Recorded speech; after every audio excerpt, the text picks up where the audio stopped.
morning, Endeavour and station. And a special good morning to you today, Mark.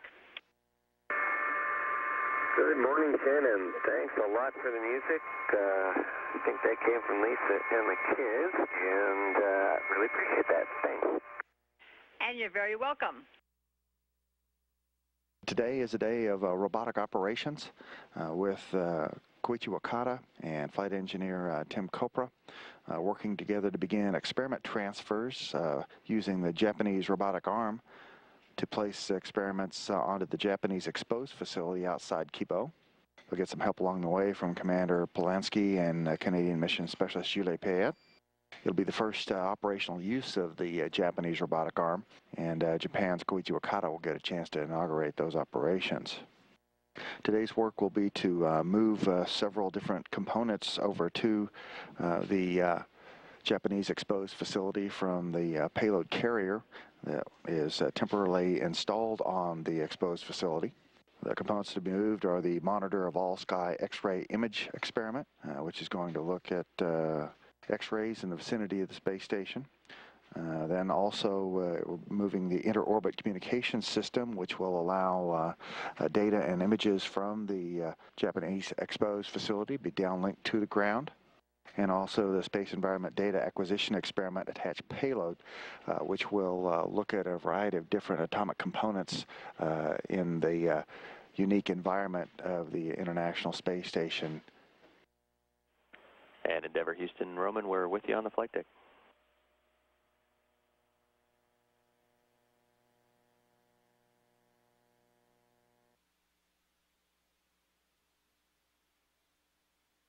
Scuba station on Space to Ground 1. Koichi and I are ready to perform GEM armrest op for maxi transfer 1.104. And Scuba, copy. We are ready. Let's get the show on the road. That sounds great, Akio. Thank you very much. And 1 Delta, step 1.3 is not required. Okay. Copy. 1.3 not required. Thank you.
Station Tsukuba on the big group, we confirm the stop.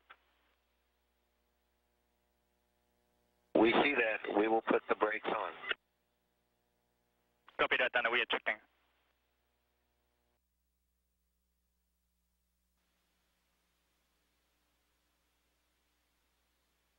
Station Tsukuba on the big group for 0 RMS. Go ahead, Akio. Hey, Mark, we've completed the region 6 function enabled from the ground. So first, you can please put the MA mode to MA brake, and then you can pick up step 6.2. MA brake and 6.2. Good copy. The maxi that you see here in your view of the outside of the International Space Station is called the Monitor of All-Sky X-ray Image. It's an externally mounted experiment that's going to be attached to the Japanese Kobo's exposed facility. It has some highly sensitive X-ray slit cameras that allow it to monitor more than 1,000 X-ray sources in space over a very wide energy band range. You can see the robotic arm as it is moving that MAXI experiment, easing it on over to the exposed facility.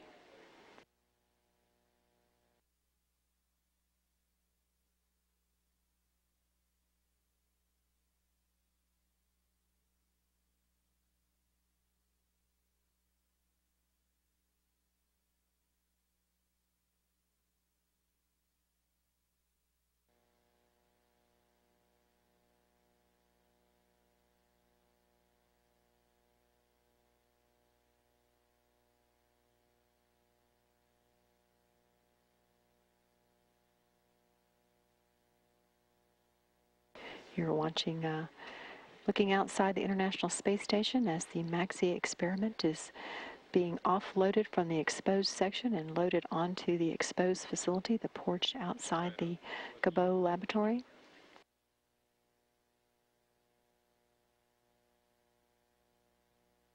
Working the robotic arm this morning is Commander Mark Polanski along with Koichi Wakata. Wakata has been practicing with that arm and doing some work with the Japanese robotic arm while he was on board the International Space Station these past 4 months, making sure that everything was ready for today's first operational use of that arm.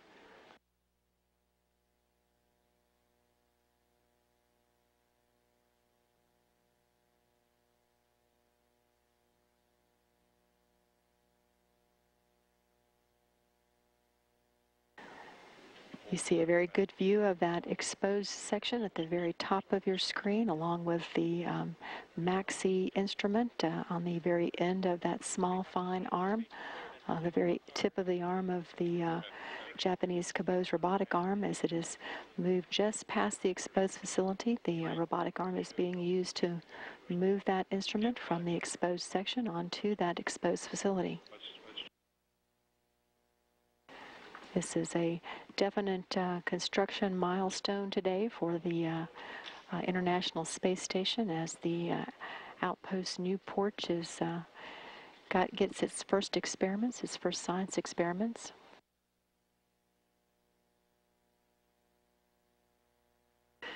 Here's a view of that exposed facility and the porch on the that is attached to the Cabot pressurized module. The front porch, or the side porch that's for the International Space Station, is attached to the Cabot module. That's the exposed facility. It's part of the Japan Aerospace Exploration Agency's contribution to the International Space Station. That facility will be available for use by all international partners. The first 2 experiments are being moved today from the exposed section onto this exposed facility.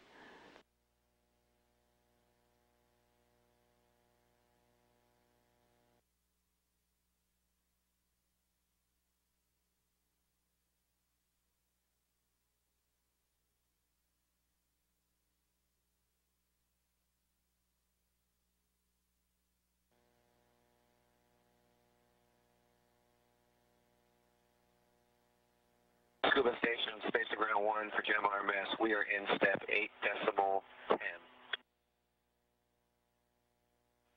Copy 8.10. Houston Endeavour, air to ground 2 and 2 repress is terminated. Copy, thank you. Station airlock, Space to Ground 2.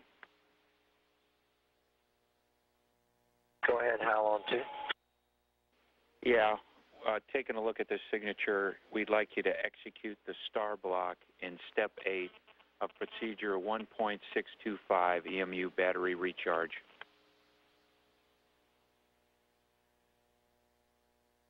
All right, will do.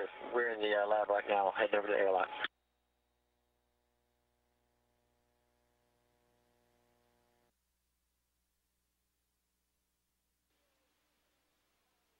Station, scuba on the V crew for Jim RMS. Go ahead.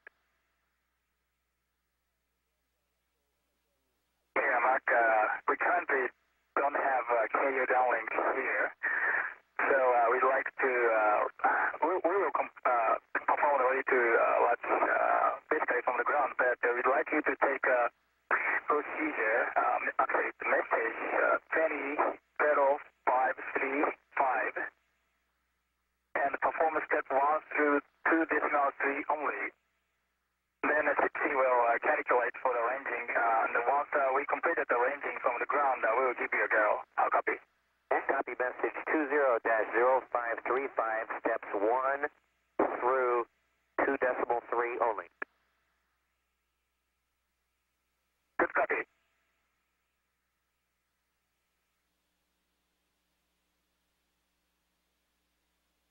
Scuba station on space to ground 1. Congratulations, we believe that we have Maxi fully captured on EFU number 1.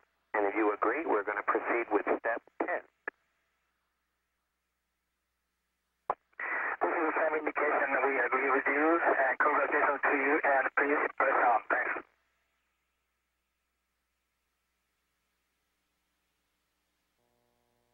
This is a view from the International Space Station. You can see the Cabot laboratory along with the robotic arm coming out of that laboratory, and just on top of the exposed facility in the background you can see the Space Shuttle's robotic arm.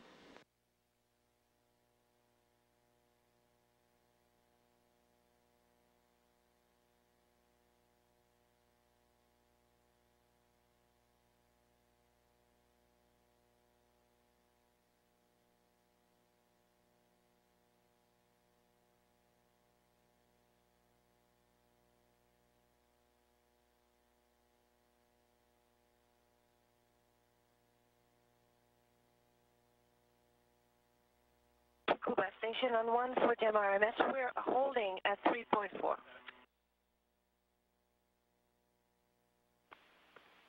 Copy that, Joey. Please engage brake first, then I will explain some words for you.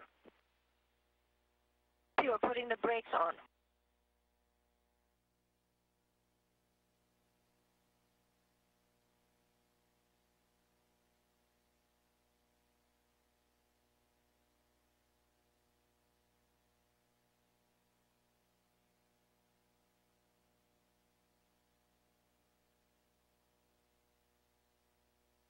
This is Mission Control Houston. As you can see, that inter-orbit communications system is now moving from the exposed section and is going to be moved over to the exposed facility.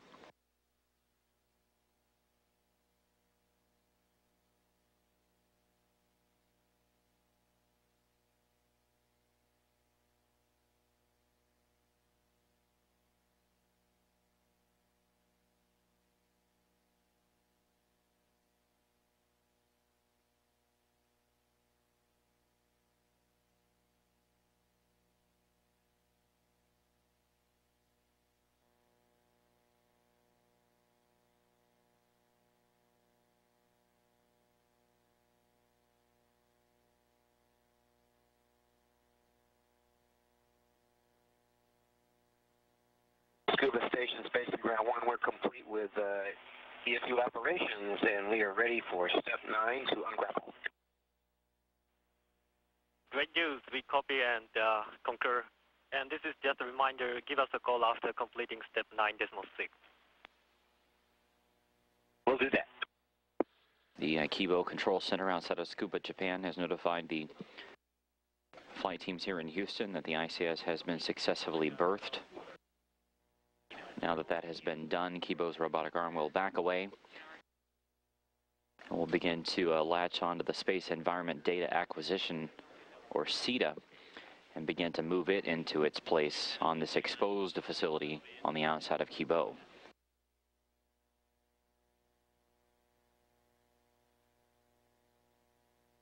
A good view now of Kibo's laboratory. The robotic arm on that lab outstretched to its almost full 10-meter length.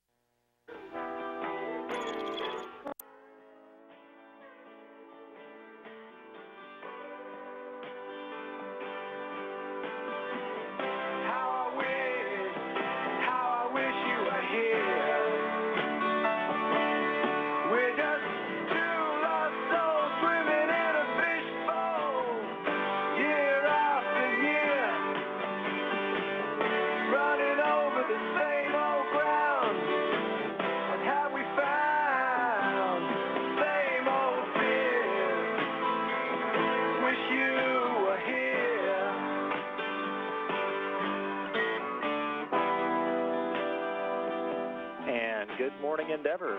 We wish we were there too. We hope all of you, and Dave especially, enjoyed a little Pink Floyd to start your day in space.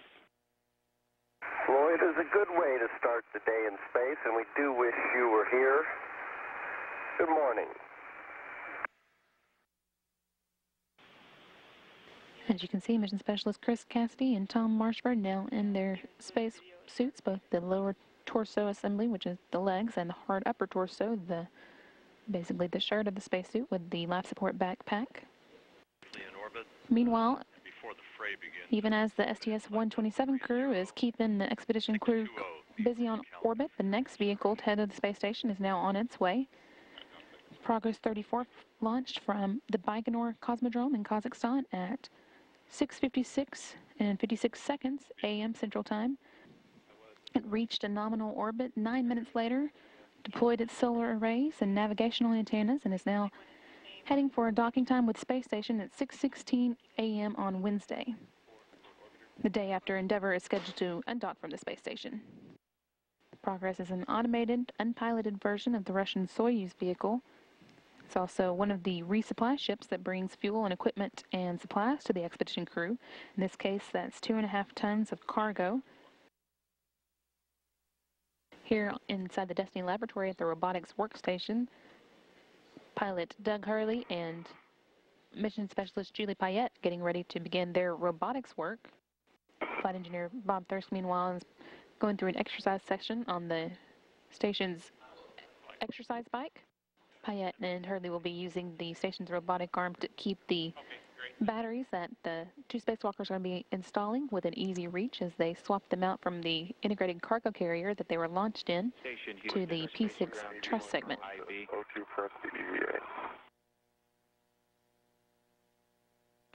Flight engineer Mike Barrett and mission specialist Dave Wolf waving goodbye to the two spacewalkers for the day. Mission specialist Chris Cassidy and Tom Marshburn as they close the hatch between the equipment lock and crew lock portion of the Quest airlock. I'm happy with the feathers, Tom. Yes, that was a great call. Chris?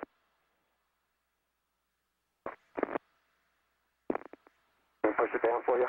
If you're right there, I am. That safer handle is now down. Thank you. Going for my waist tether.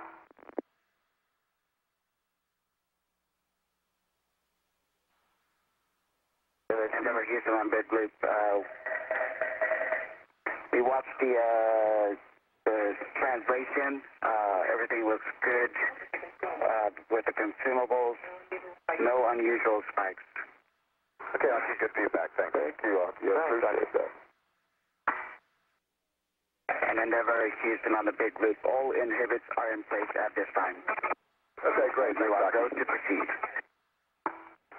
Sounds good. And Chris and Tom, just keep on pressing to drop your green hooks, and we'll continue from there. This views of mission specialist Chris Cassidy. He'll be working to get into the foot restraint that will allow him to reach the batteries. Otherwise, and have both hands free to pass it on to Marshburn when he's in place. my gauntlets are closed. Great. Thanks a lot, Tom. And Chris, you're going to P6 with him to verify the ATFR setting. I'll drop off the J bag, and then I'll head right there. Sounds great.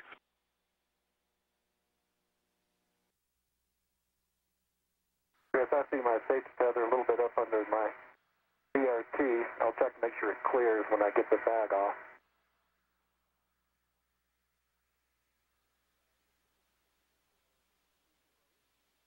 Okay, you been all right?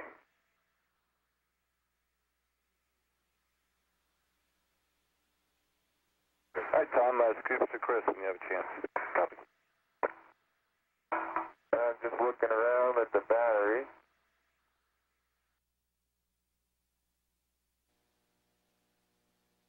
And Chris, just some more words on that PGT. As you remember, you're going to go ahead and turn it 10 turns. You can expect release by 6 turns. And you'll be using that 25.5 pounds.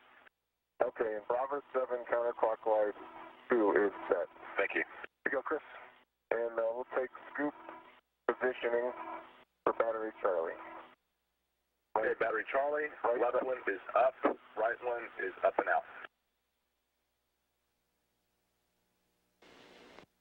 Once Cassidy's got the battery removed from the cargo carrier, he can hand it down to Marshburn on the truss, and then the two can work together to what's called shepherd it over to the P6 solar array. Good. I'll go ahead and reestablish the fair lead.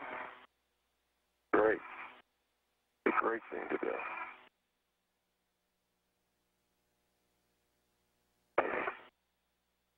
To shepherd the battery over, they'll kind of inchworm along the truss with each moving a little bit out and then handing the battery back and forth between them until they can make their way over to the very far end of the station's port truss,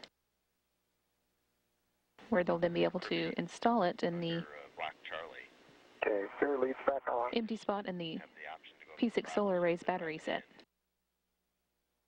Tom, I'm leaning back. Continue, Doug. Continue motion. And you can see the battery now removed. Stop motion, Doug. Stop motion. Tom, how's that clearance? Clearance is good. You got about 3 feet. Watch out for the, here's a new thing, Chris, the scuff plate. On the other side of the battery from you. Stay to your left here and try to lean back further. Can you move it up? NGCA, Doug. Copy NGCA. All right, Tom. Tom, did I hear you say that you reattached your adjustable fair lead? I did. Okay, then. Okay, Chris, stop motion, Chris. Okay, I see it, Tom. You see it? All right. Just wanted to make sure you saw that. Corner was coming a little close. Okay.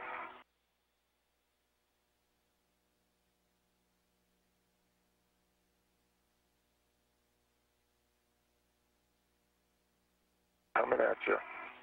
Okay, get my rep ready.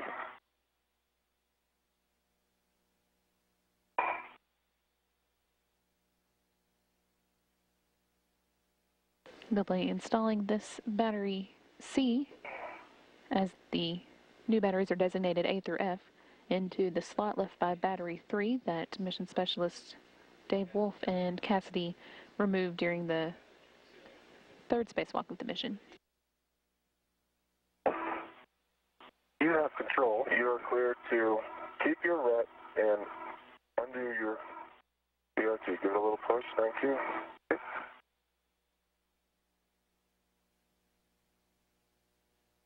All down motion would be best.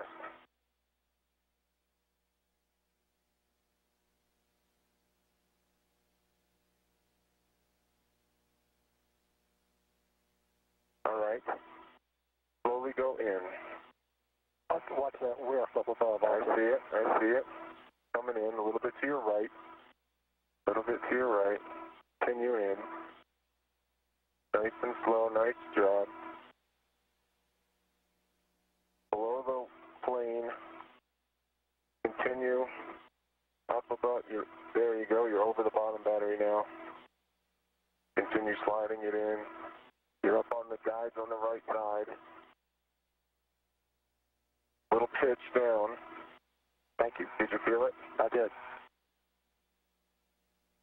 There you go. All right. Nice work, guys.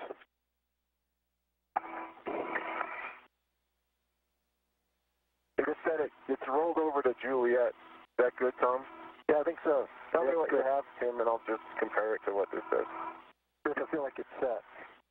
It is. It's stuck in Juliet nicely. Okay. Tim, left scoop for H1.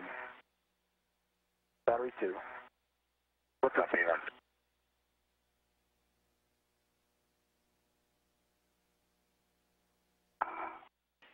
Endeavour, Houston on the big loop for Tim. Go ahead, Archie. Hey, when Tom has a good pause point, we'd like him to do a quick glove inspection since he was Watch my safety right deal. Okay. Thank you. I think I'm going to use this handrail. I can stay well clear of the APFR. I have a ret. I have control. Okay, you good enough for me to do a glove inspection? Yes. Okay. Each of these batteries weighs about 367 pounds, and although that doesn't matter so much in microgravity, they are still bulky at 40 by 36 by 18 inches.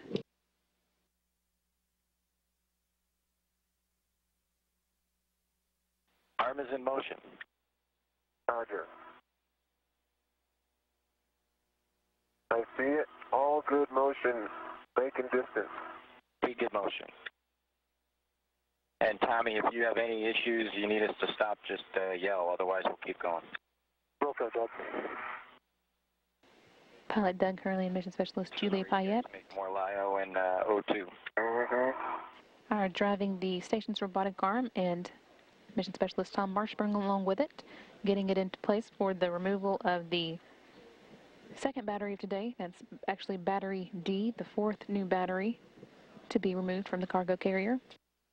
The new batteries are designated A through F and are removed in order, while the old batteries are 1 through 6 and are not removed in order.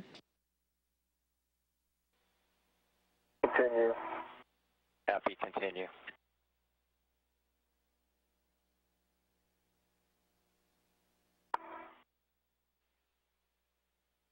All right, go ahead, Aki. Hey, Tim, we see that Tom is coming up on step 30 and page 14. That's verifying the status indicator on battery in Bravo slot. We understand we need to take off the MLI, so we would like to do that later after all the batteries are installed. So you can continue with that. So just skip 30 for now. Skipping 30. I see you ramping it in. Good motion. Copy, good motion.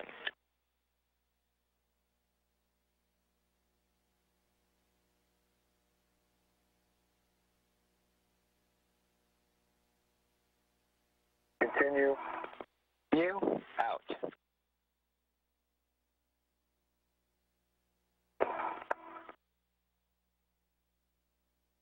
Continue. Continue, out.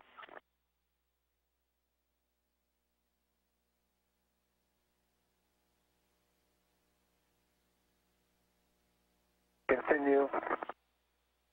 Continue motion. And stop motion. Stop motion. And GCA, thank you. And GCA. All right, you're clear. That's definitely Chris. Yeah, I gave it a few extra potatoes. Okay. Coming back to you. Got a ret ready? You got a ret ready? I do. Nice.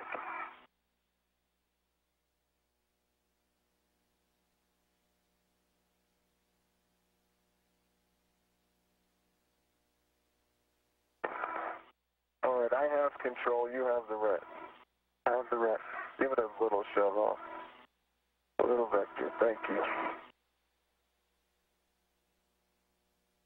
Clear view of Mission Specialist Tom Marshburn with the Atlantic Ocean passing by 219 miles below. Marshburn and Cassidy are going to begin now inching the new battery over to its home on the P6 truss.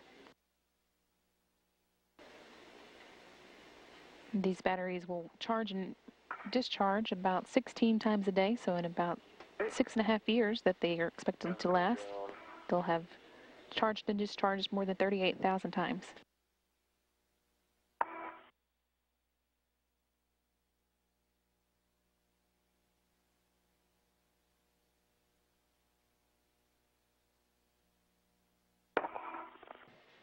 View here of Cassidy getting situated to begin reinstalling the old battery 5 onto the integrated cargo carrier, and slot D, where the previously installed new battery came from. You can see the thermal cover sticking up there where it will go.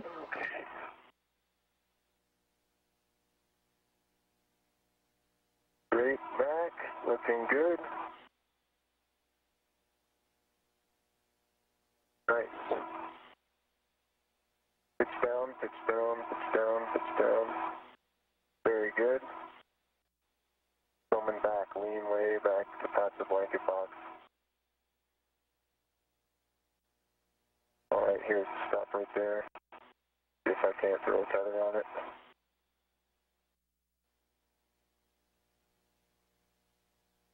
I have a tether. It pitch back. Am I clear of the battery? Yeah. Clear of the battery box. I have control. How about the, I have the red. You can take, yep, we're well clear of the temp still. You can take the red off. Coming off. Do you have control? I have control, and I'm ready for it. Okay.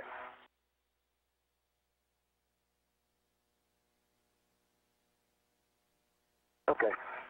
So you can, I'll just hang here, and then whenever you're ready, you can get me back the right position for the pallet.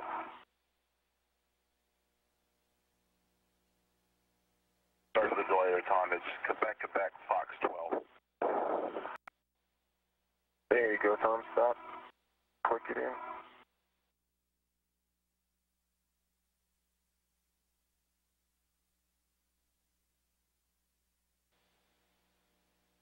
Feet and closing from the truss.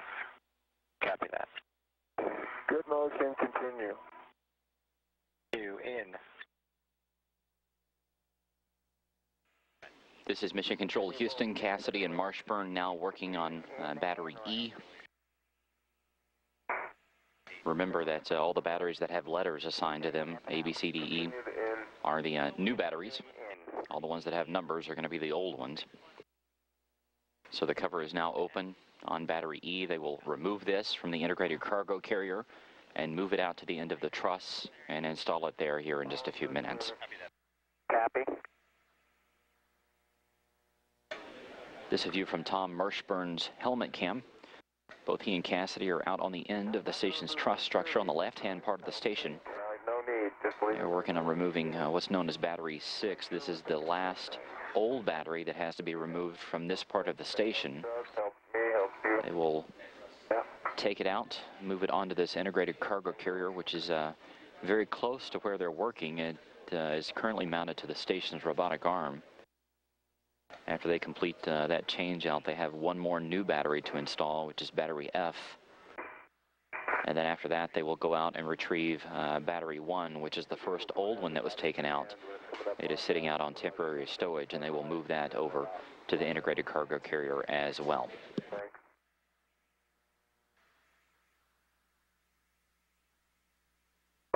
Glove and gauntlets are good. For 2, I've got one little divot on the right index finger. Does not go through the RTV as far as I can tell.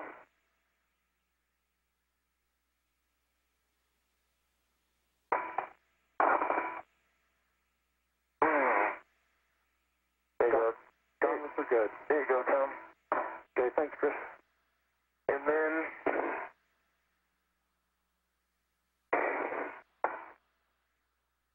Okay, Doug. We are ready for you to do your maneuver to the battery foxtrot. Okay, Chris, if you guys both can verify your tethers are clear. That's affirmative. And the both of us. Line's clear also. Copy that. Okay, we're going to back off and get set up for the battery foxtrot R&R. Terrific. Arms in motion away, and there's a little oscillation, so it may look like it's not moving right off the bat.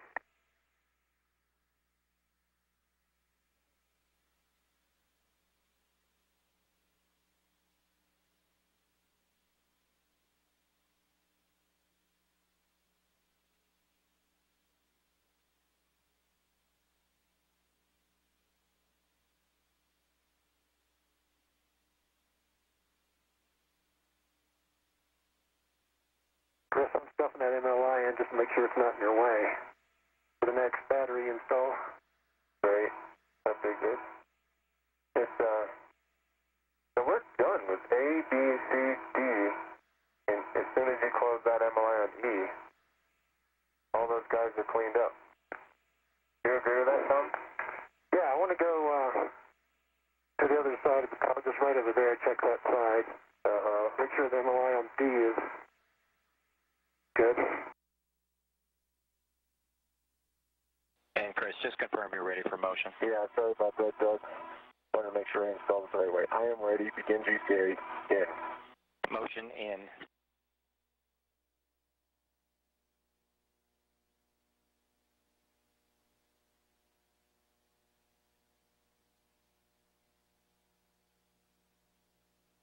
Good motion. Happy, good motion.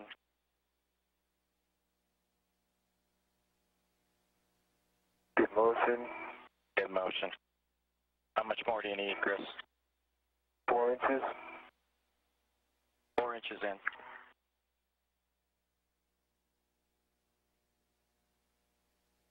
Endeavour, Houston on the big.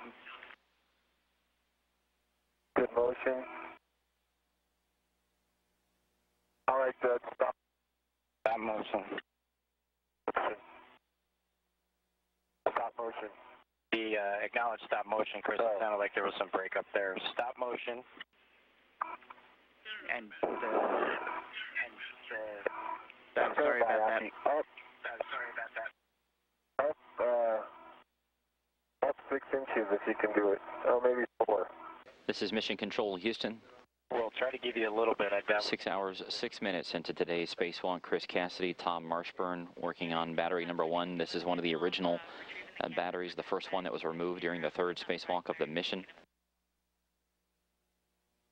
A few minutes ago, they finished up the installation of batteries F, which was the last new one, out on the end of the port truss. Just give you a few inches. Roger. Here's motion.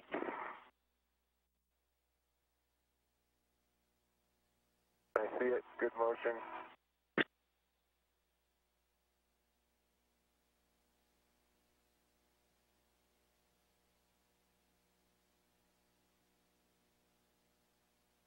Stop motion. Motion. NGCA.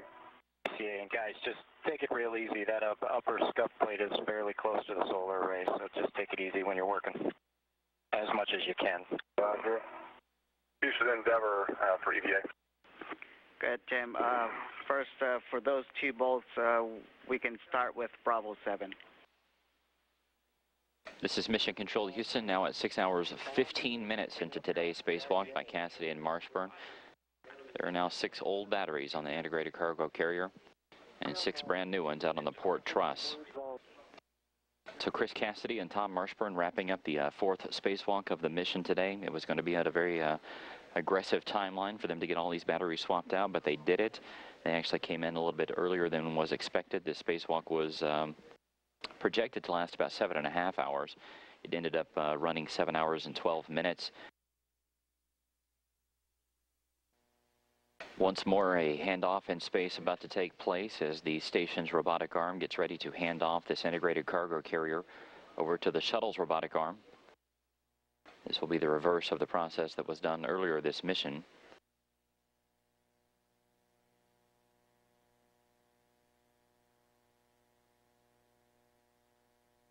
And there you also see the 6 old batteries getting ready for their ride back home to Earth. Each of these batteries weighs 367 pounds. They were only designed to last about 6.5 years. They've gone well beyond that. So the team's on the ground very curious to get these batteries back down to take a look at them and see exactly what made them last as long as they did. Station Endeavour on the big loop. We are grappled to ICC with the brakes on. You've got to go to release. Station copy.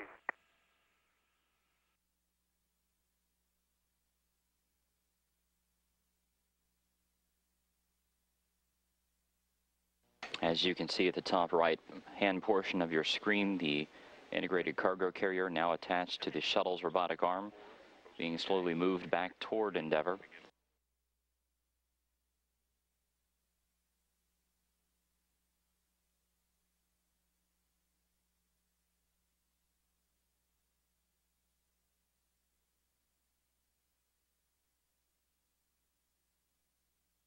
The crew of Endeavour wrapping up some busy robotic activity getting this integrated cargo carrier back into Endeavour's payload bay. They're going to take care of a few more steps and then go ahead and get the shuttle's arm back into the pre-cradle position. Basically, it's stow position. So the shuttle's arm now being backed away from the integrated cargo carrier. It has been successfully latched down to Endeavour's payload bay and ready for the ride to Earth. Außeneinsatz der Besatzung der Raumfähre Endeavour an der internationalen Raumstation ISS ist erfolgreich beendet worden. 2 Astronauten hatten wie geplant 4 Batterien an einem der Sonnensegel ausgetauscht. Der Weltraumspaziergang dauerte 7 Stunden und 12 Minuten und damit fast 1 Stunde länger als ursprünglich geplant.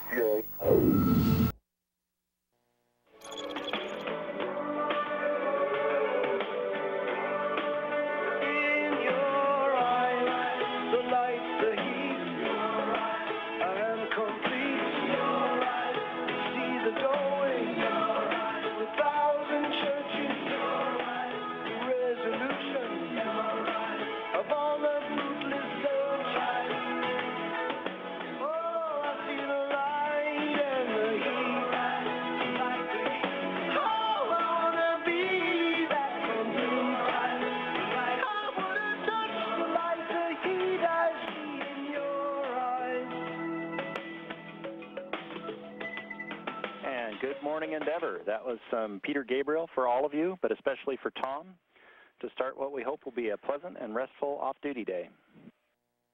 Good morning, Houston. Thanks for that special song for my wife, and we're looking forward to a little time off today. Yeah, you've definitely earned it.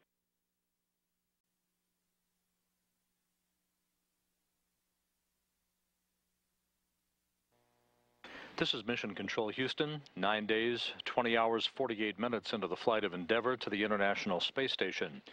In the Destiny laboratory of the complex, the 2 spacewalkers who yesterday installed the final 4 batteries on the P6 solar array truss structure, Tom Marshburn on your left, Chris Cassidy on your right, exchanging some email with folks on the ground from the laptop computer in the Destiny laboratory of the International Space Station, also reviewing procedures that have been updated and uplinked to them for the 5th and final spacewalk that they will conduct on Monday to wrap up the 5 spacewalks scheduled for this flight.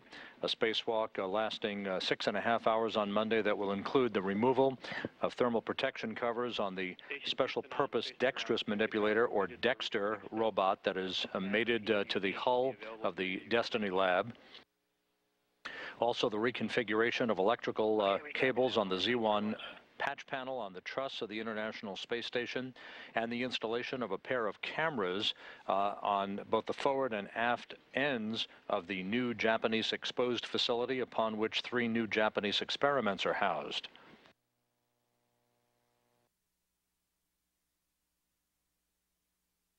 Payload bay cameras and Endeavour's cargo bay showing a panoramic view of the International Space Station.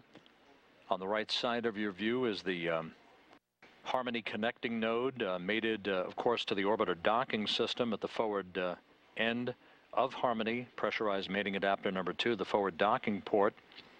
And on the left side of your screen, very prominent, is the Japanese Kibo laboratory with the exposed experiment facility mated to the back porch of Kibo, if you will. Meanwhile, back in the Destiny laboratory, veteran spacewalker Dave Wolf in the foreground, Mike Barrett in the background as he gets in a bit of exercise. The 13 crew members on board the shuttle station complex will soon move into what is called the Daily Planning Conference, the second of 2 such daily tag-ups with the control centers around the world to receive the updates to their activities and a glimpse of what lies in store for tomorrow. Tomorrow's activities, the crew is back to work. A heavy robotics day in the first portion of the crew day on Sunday that will involve the unberthing of the Japanese experiment carrier called the Jelly, or the logistics exposed section from the experiment facility at the back porch of Kibo for its rebirthing back into Endeavour's cargo bay. In the foreground now, European Space Agency astronaut Frank DeWinna, a flight engineer who was launched aboard a Soyuz rocket from the Baikonur Cosmodrome in Kazakhstan on May 27th, arriving on the International Space Station May 29th, who later this year will spend about 5.5 weeks as the station commander after Gennady Padalka and Mike Barrett depart the International Space Station in their Soyuz vehicle. DeWinna, Bob Thirsk of the Canadian Space Agency, and Russian cosmonaut Roman Romanenko will land on November 23rd in their Soyuz capsule to wrap up their half-year aboard the orbital outpost.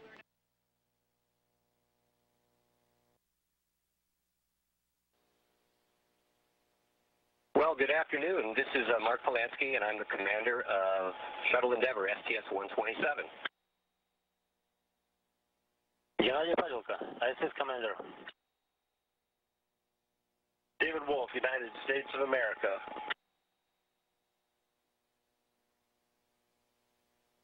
Tim Copra, United States. Doug Hurley, United States. Mike Barrett, United States.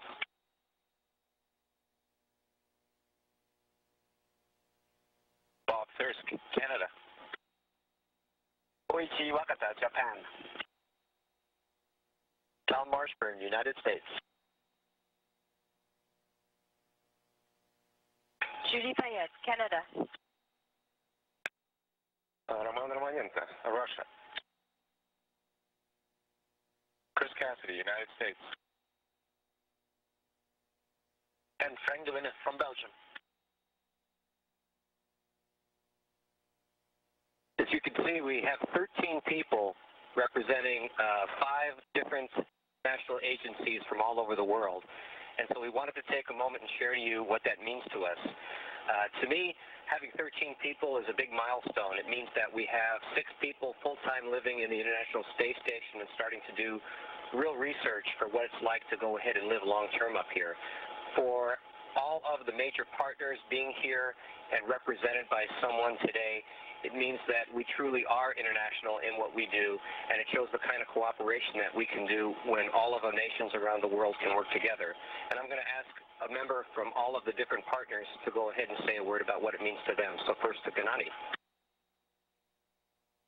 As Mark mentioned, we have certain people up here, but certain number turned out a very lucky number, not only for us, but for all agencies. And it's very great. But our countries, our agencies, and people themselves have matured in their ability to work together in space on behalf of human beings. And it seems to me our joint team is a very great example how we can cooperate and work together, complement each other, and to join our technologies. And for me, it's a big honor to be up here during these historical moments.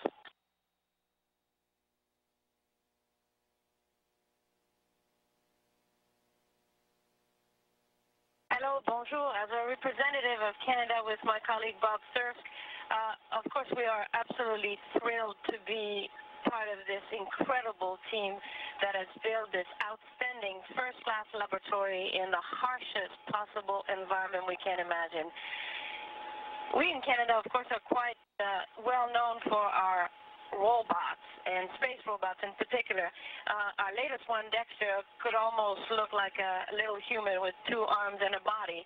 But what Canada has been partner in the space exploration since the very get-go in 1962 is human, people, brains, effort, and a lot of enthusiasm, because we believe that exploration is the way that societies continue to evolve and continue to be healthy.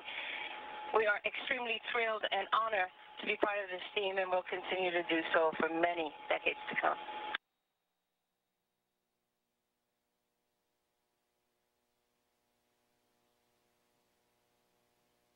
Hello, my name is Koichi Wakata, representing the Japanese Space Agency. The International Space Station is a fantastic research laboratory with all the living quarters and research modules, as well as the robotic system provided by the partner countries. The teamwork and also the partnership of this program truly represents the future of humankind to explore the unknowns and expand our knowledge and expand our human frontier in space. The STS-127 crew and also the wonderful ground team did a fantastic job of completing the Japanese Kibo module. With the addition of the exposed facility of the Kibo module, we can conduct a variety of experiments, not only utilizing the microgravity, but also performing a lot of experiments utilizing the environment of open space, including Earth observation and astronomical research. And we are very fortunate to be part of this wonderful team of all the partners of the International Space Station.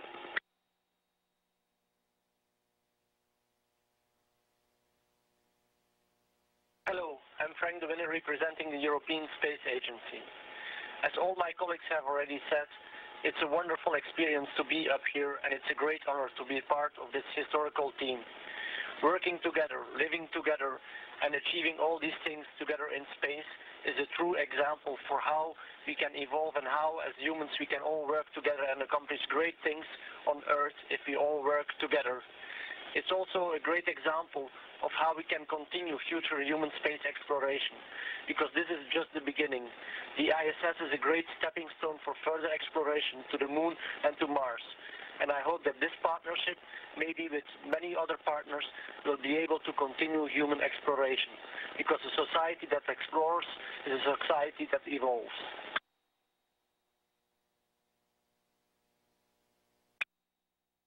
Well, it's really hard to add to that. Eloquent words by everybody. I would just say that one of the amazing things about being here for all of us is that besides the amazing work that's going on are the tremendous friendships that we've all made during our visit. And one of the amazing things about being here is also the fact that you really don't notice all the different nationalities, just that everybody is a wonderful human being that you really enjoy spending time with. I think we all would like to offer our tremendous thanks and gratitude to the tremendous number of men and women all over the world throughout the different agencies that have worked so hard to make this dream come to a reality. And we hope that there are future generations out there that will follow in our footsteps and make this a more routine undertaking, so that it won't just be some few people that get to do this, but 13 will only be a small stepping stone to when we'll have hundreds and thousands of more people going and living in space. So on behalf of everybody here, I'd like to go ahead and wish you all peace and a wonderful evening, and thank you for visiting us tonight on the International Space Station.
And good morning, Endeavour.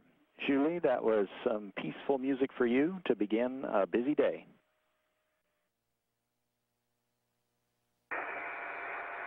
Houston, Endeavour, Underground 2, I'm sure she must have enjoyed that over at the gym, the JLP. We're over here on Endeavour, and we have the printer going off and ready for any other words this morning.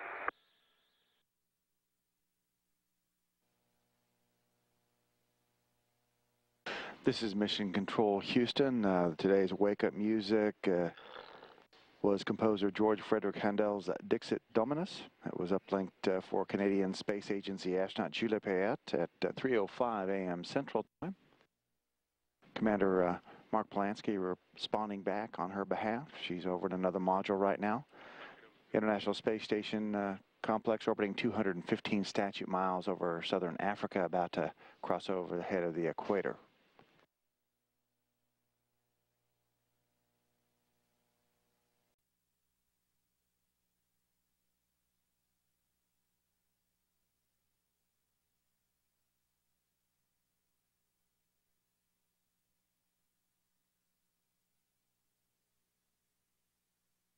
This is Mission Control Houston. A view here inside the Destiny Laboratory where pilot Doug Hurley and flight engineer Tim Copra are working at the controls of the Space Shuttle's robotic arm. Teams here on the ground confirmed that the robotic arm is officially grappled to the logistics carrier on the end of the exposed facility.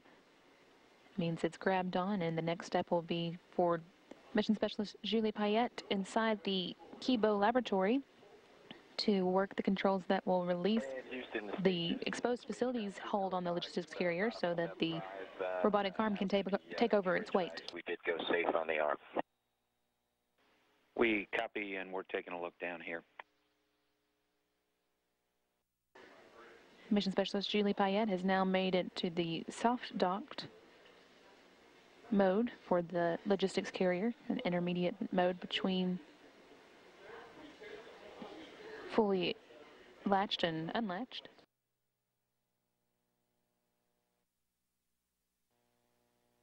Station Tsukuba on the big loop. We have a good indication for the AFU-10 fully open. Doug and Tim, you are go to unberth the jelly. We copy on the big loop. Go for on burst. And Skipper copies and concurs.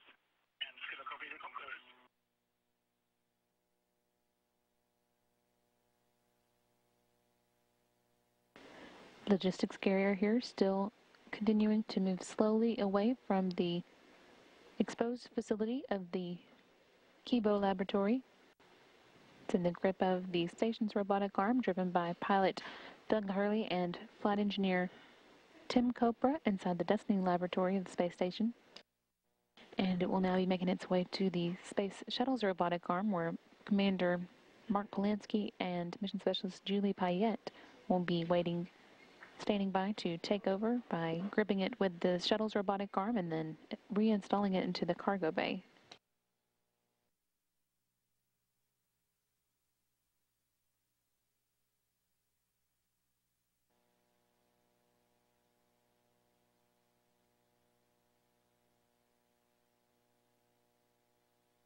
Endeavour station on the big loop. The SSRMS is at the JLE handback position. Your go for grapple. Copy that. Thanks, guys. Great job. We'll put our grapple in work.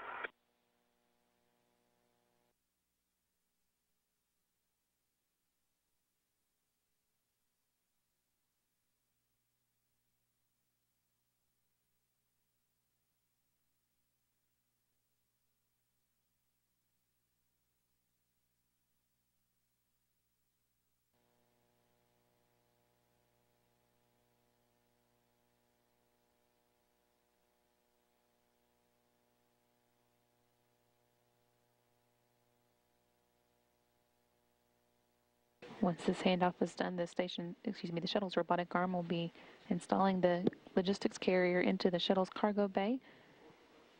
And then from there, teams on the ground will begin taking over the robotic work for the day. They'll start moving the mobile transporter, the rail car that the station's robotic arm sits on, from work site 8, where it currently is, to work site 4, further into the center of the station's truss system.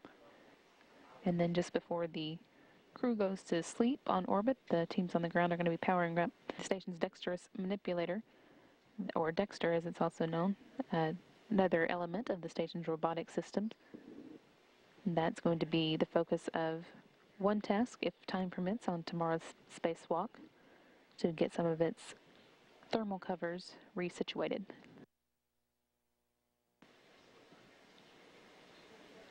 Space station robotic arm here being driven by pilot Doug Hurley and flight engineer Tim Copra, backing away from the logistics carrier now that the Space Shuttle's robotic arm has a good grip on it.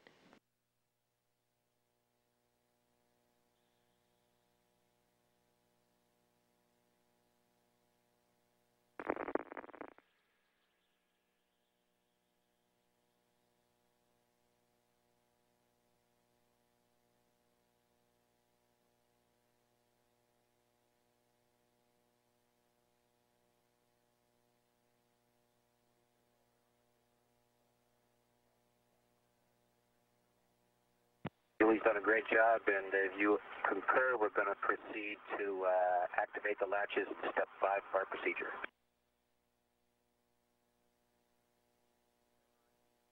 Endeavour Houston on the big loop. We concur, great work, and you are go to proceed. Thanks. Logistics carrier now in place inside the shuttle's cargo bay, as you heard from Commander Mark Polanski. He and Mission Specialist Julie Payette have been working the shuttle's robotic arm, moving it into place, and now all that remains is to actually activate the latches that will hold it still during the Endeavour's landing.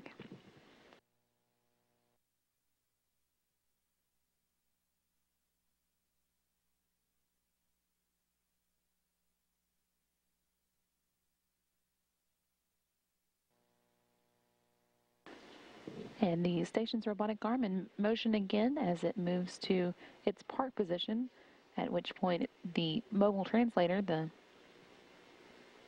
rail cart that the robotic arm moves along, will be able to move from the worksite 8 that it's currently at further towards the center of the station to worksite 4. Station's arm is the largest of the robotic arms currently on orbit. It's about 57 feet long and has 7 degrees of freedom. That's the areas that it can move at, as you just saw it moving around its wrist joint there.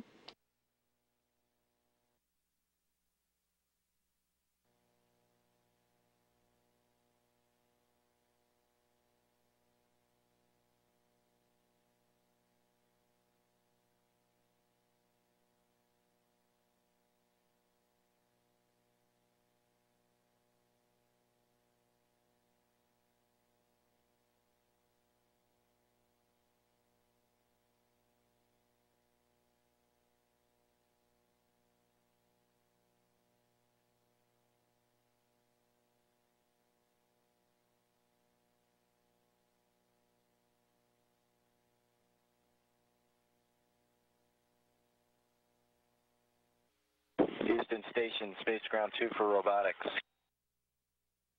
Go ahead on Space Ground 2. Hal, I think we're done with the big arm for the docked ops. We'd just like to thank Sarmat and his team and our trainers for the great job. We enjoyed it. Tim especially enjoyed this last one. And we'll see you guys back on the ground in a few days. Hey guys, great job. Doug, Julie, Tim, Koichi, couldn't have done it better. We're real proud. Thanks a lot, Hal.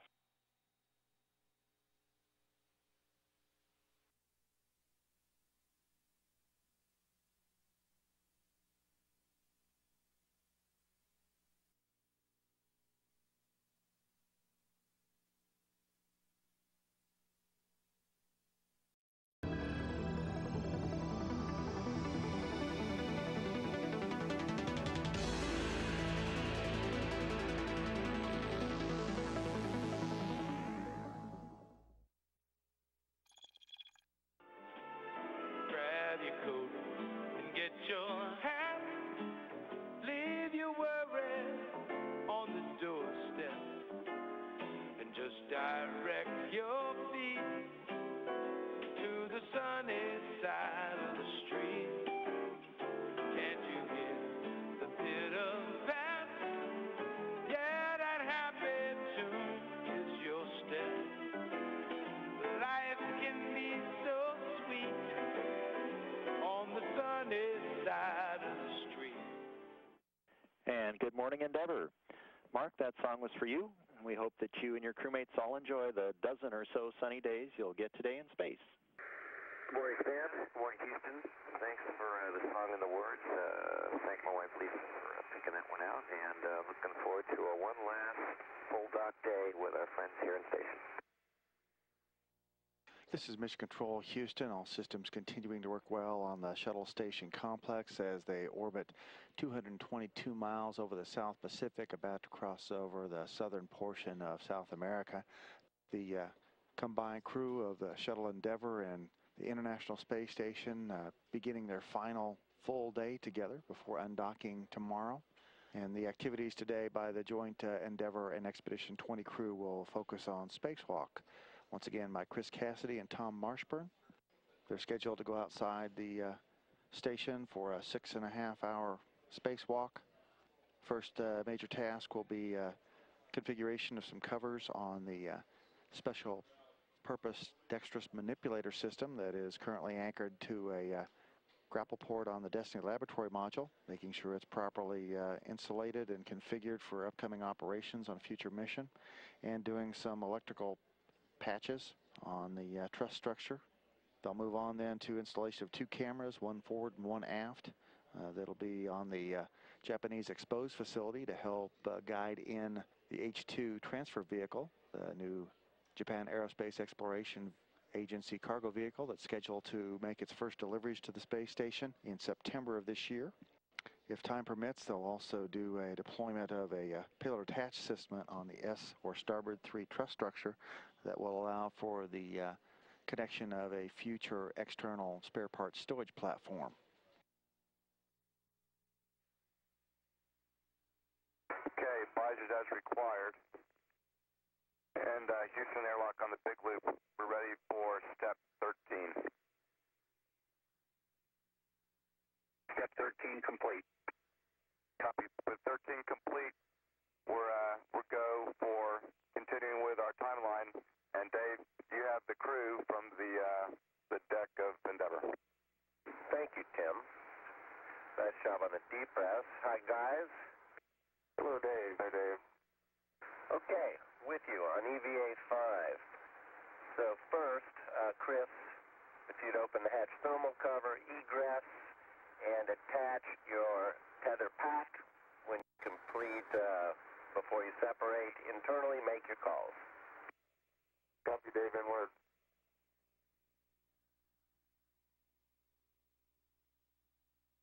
Dave, my SCU is stowed in the pouch. Got it. So, Tom, you're clear to egress and remove your internal tethering from the airlock, and normal egress, close the thermal hatch when you get a cover hatch, to the hatch when you get a chance. Okay.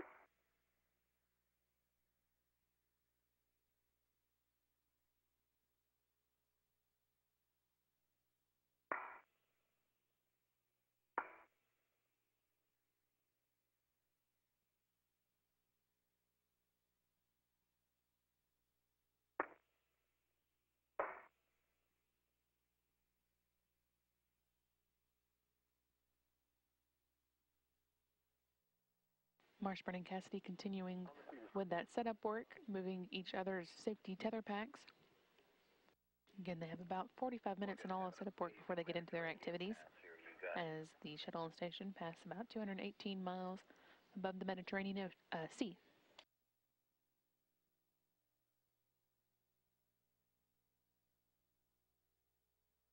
Good view here of the southern tip of Italy as the space station and shuttle cross over it, heading towards next Albania.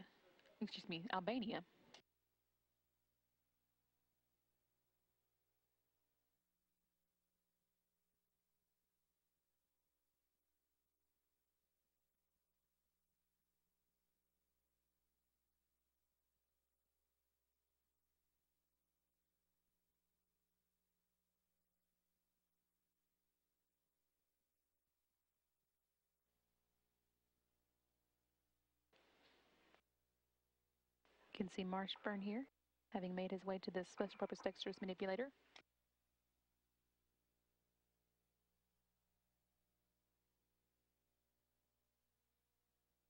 What's that in 2 minutes? Thanks. Thanks, Dave.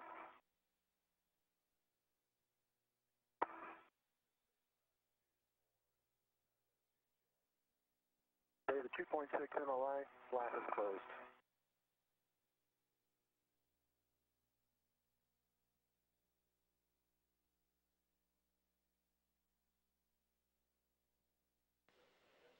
Special purpose dexterous manipulator, which is also known as Dexter, is a part of the Canadian-built robotic system at the station, along with Canadarm2 and the mobile base that it rides along the station along. Dr. Wolf, here I am. on the upper left front side flood. Ready for your instructions. Caution first to avoid inadvertent contact with the heat pipe radiators that you see near my. Roger. We're going to be checking fog vent pins and EMI bands as necessary as we go through this. Okay. The connectors J2 and 4, you'll see are restrained by a tie wrap, and you have the GP cutters as needed. Okay. To get the access you need. MCC's given us the clear. You ready for your first step? Ready. First step is on the front side of the panel. Remove the dust cap on J2. Upper left front. Affirmative. 2 intact, complete O-rings. Copy 2 visible O-rings. Thank you. Inland. That's expected. Roger.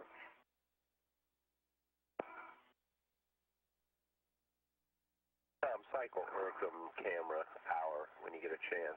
Thank you. One hit, Tom, off to on. Will do. Dave, I'm on the back side. Now on the back panel. Mm-hmm. I'm on the back panel, Dave. The upper right is viewed looking at the back panel. Okay, my hand's on it. J2. Demate that connector. Still seeing Mission Specialist Tom Marshburn working on the Special Purpose Dexterous Manipulator.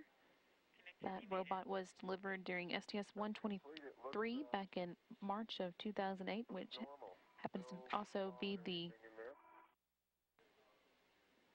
only other space shuttle mission so far that has had 5 spacewalks conducted during it I believe so. at the International Space Station. I'm going to cut the wire tie. Yeah, probably a better time now before too many pieces are in your hand. I fully agree, Dave. Meanwhile, Mission Specialist Chris Cassidy is getting to work on that Z1 patch panel. Hit your button one more time, Tom, for the Urcum light. Okay, I do have a green LED. Then cycle off to on. Try to center the push or push different for that RF interference that occurs now and then. Will do. This work was actually also originally attempted during STS-123, but the spacewalkers then had some problems and couldn't get one of the cables unhooked, so Mission Specialist Chris Cassidy is now going to work on swapping the connections from the backside rather than the front, as was originally attempted. Cable tie, it's just a zip tie. So you're saying, Chris, you're going to go ahead and cut it and put it in your trash bag? That's affirmative, Dave. It'll give me more bending radius. Concur.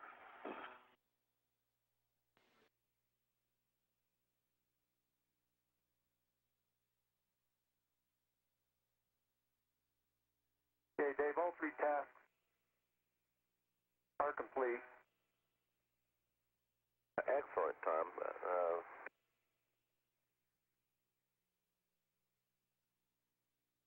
I'm checking on the survey here with Roman. We'll call that good, Tom. Over. So then, Tom, you'll retrieve the J bag and go to the Jeff. Copy. Cable's cut and in my trash bag. I'm on the front side of the panel.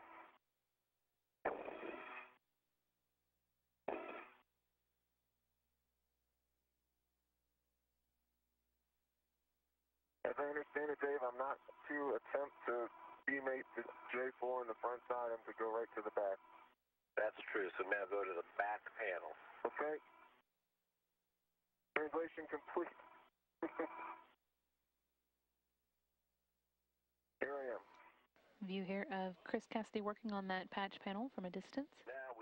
Meanwhile, Tom Marshburn has finished up at the Special Purpose Dexterous Manipulator and is making his way to the next task, which will be installing some video equipment on the new external exposed facility of the Kibo complex. Well, it's thrown out. Oh, it's not a tie wrap.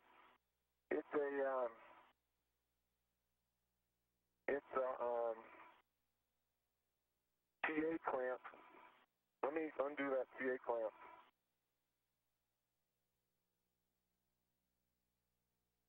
Houston for IV. So.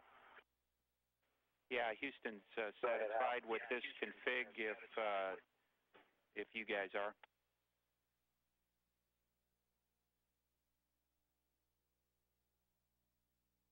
Well, Hal, it sounds like Chris believes we should release this TA clamp and take some stress out of there. It's an easy thing to do. As you can see in my helmet camera, I just released the TA clamp, and it bought me a lot of black on the cable. I think I'm in good shape now. All right, let's continue then, Chris, with the procedure. Give me a sec, Dave. I gotta get my tools organized. There you go. Sail forward on upper right backside. That little bit of black was what we needed. Cassidy now has those connections swapped. All that's left is to put a dust cap on one of the connections that was left open. On the J4 that's now been moved to the back right side, is it bail fully forward and closed? A-firm, here it is. Cassidy will be moving from here to join Mission Specialist Tom Marshburn on the exposed facility, where they'll work together to install some vision equipment or video equipment. Okay, Dave, the lower MLI is removed on the camera. There is a ret on it. Copy. On to the Japanese module. Dave, my 6-inch from my PGT is on the socket caddy, coming from the J-bag with the gold full test.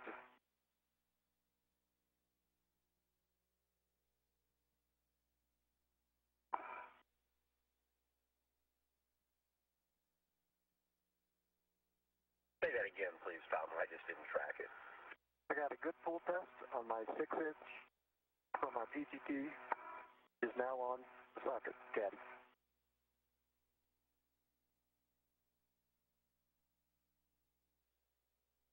Tom, what's your assessment of the bag, the MLI bag? I see you in that position. Why don't I go on the forward face? I agree, Chris. This is a great spot where I am right now for the for your work, for my work. That's right.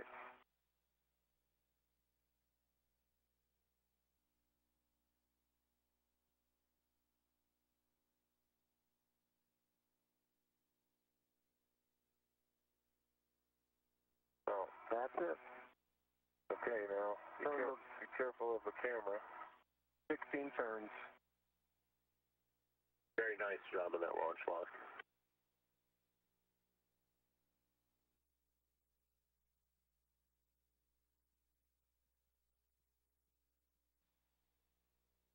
Hey, Tom. Yep. Here I am. Do you need me? I don't think so.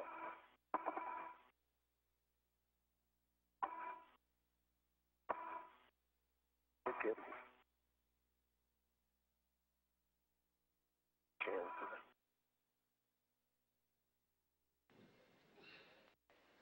View here from Mission Specialist Chris Cassidy's helmet camera. In the background, past the equipment here on the exposed facility. Can see the coast of Portugal, distance of 218 miles up. There, that's a soft duck. Go there. Can you get your arm around there through the PGT? Yep. Yeah, you can press. Okay. Free up reps.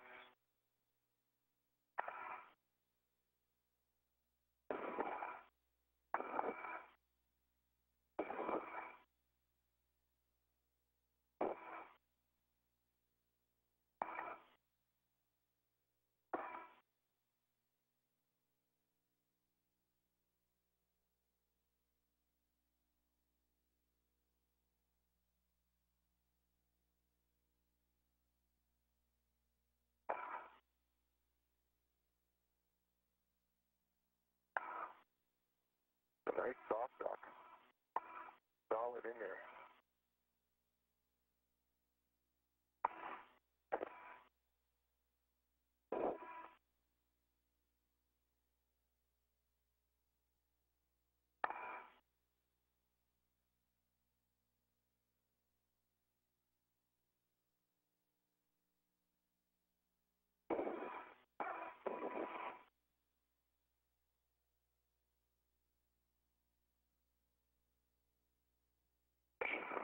going to be a southpaw here for this body position. Dave, ready for settings to drive the camera.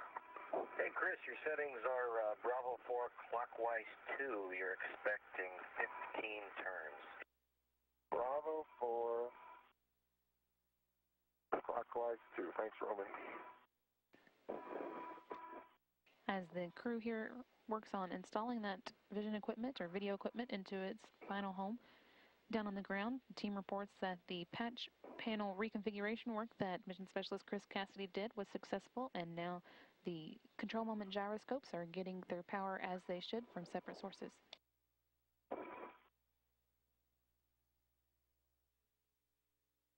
15 turns. 15 and a half turns, Dave.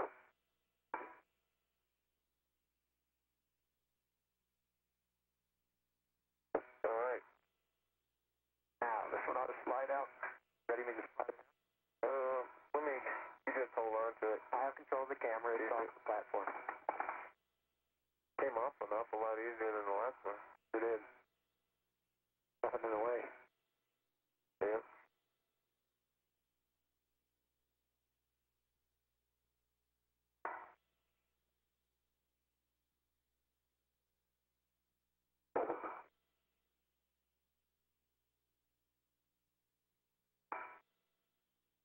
How much motion do you have?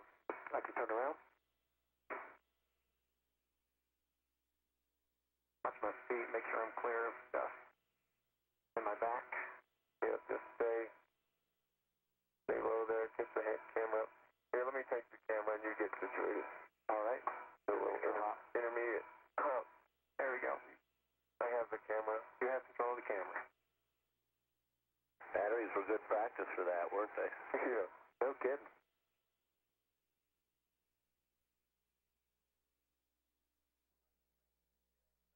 Houston, IV, there's some chance we will get to the paths.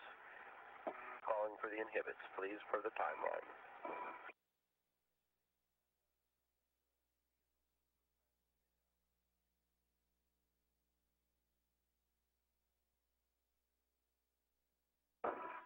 I have it. You have the camera. And that's the Sarge in charge locked.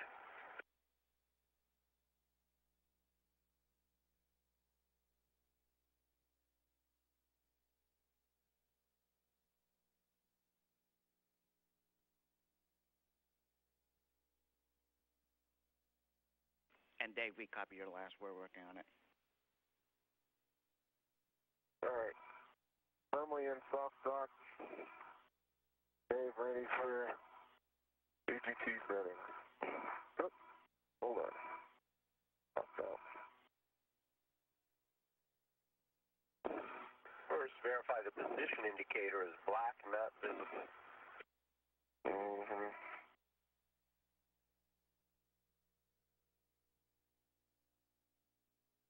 Black is not visible. I'll say the settings when you're ready.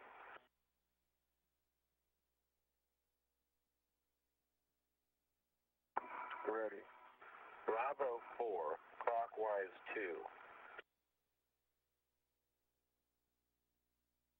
Bravo 4, clockwise 2. With a 6-inch extension. 15 turns. Okay. Mission Specialist Chris Cassidy now getting started on the installation of the 2 bolts that will hold the vision equipment in place. After that, he'll also be mating its connections, and then there will be just a couple of other things to do at the exposed facility before the spacewalkers are able to move on to the next task. That includes reconfiguring some installation and then also reconfiguring a launch to activation box.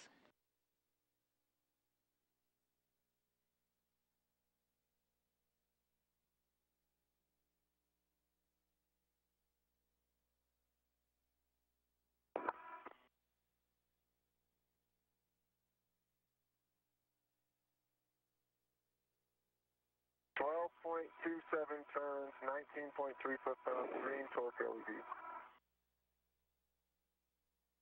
Ready to drive the second one. Copy all.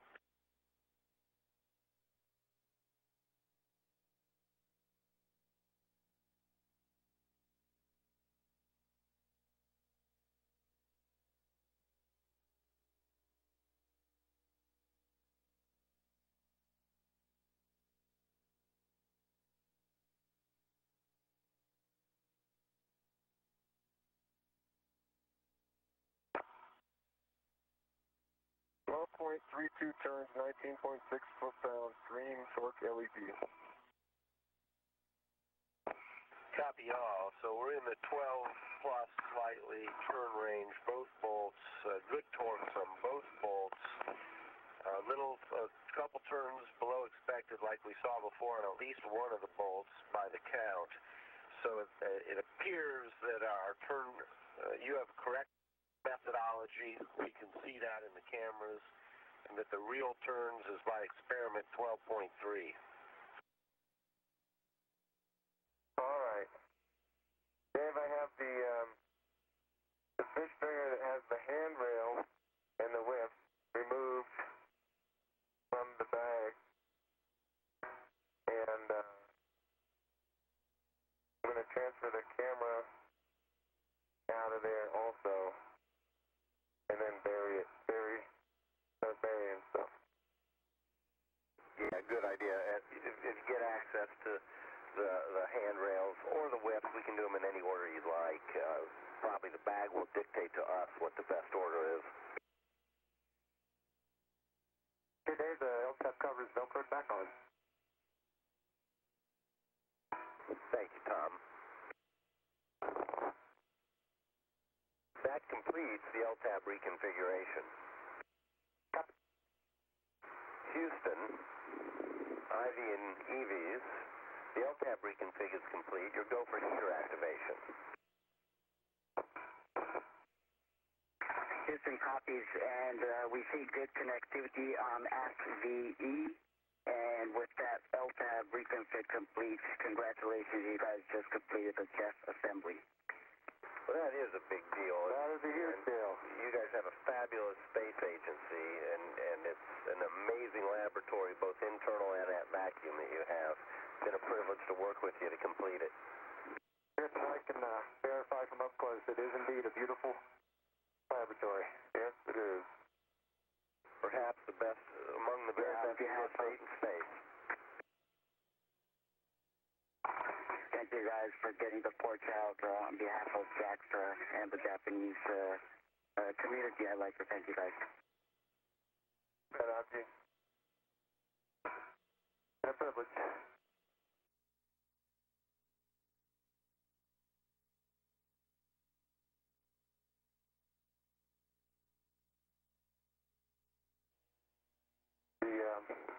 Dave, is it a specific handrail for this position at the 130? Yeah, there are specific ones for all three handrail positions. All right. So you're at 130, I read, on the radial facing, the handrail that goes in a radial direction would be number 1206, 1206. By your left hand there, Chris.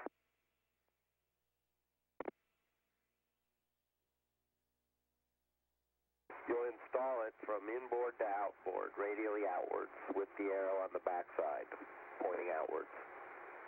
Okay. Tom Marshburn's got the first of the three handrails installed, and Chris Cassidy is working on the second. These all get-ahead tasks. On the end of the Kibo laboratory, and we're 3 hours and 12 minutes into today's spacewalk. Alpha 2, clockwise 2, 8 turns. 9.26 turns, 3.6 foot-pounds, green LED, handrail 1116. Just why don't you put that down, one more torque on that, just see if it goes a bit more.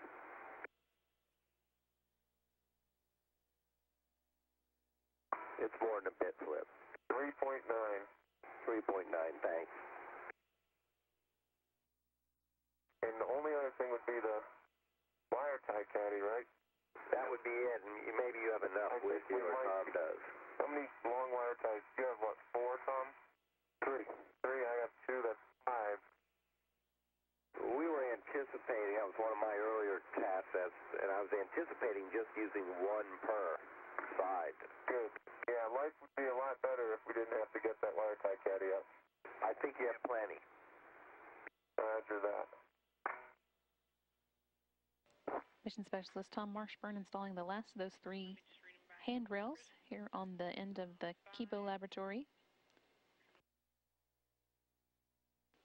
And as Mission Specialist Chris Cassidy already installed the two worksite interfaces, they're getting ready next to move on to a couple of other get-ahead tasks, including installing a gap spanner, which is kind of a bridge between handrails that the spacewalkers can move along, and then also tying down with wire ties some cables on the outside of the Destiny laboratory that are part of the space station to shuttle power transfer system that allows the space shuttle to stay longer at the space station when it comes. All right. Arm the handrail soft docks, both buttons, one on each end. Complete.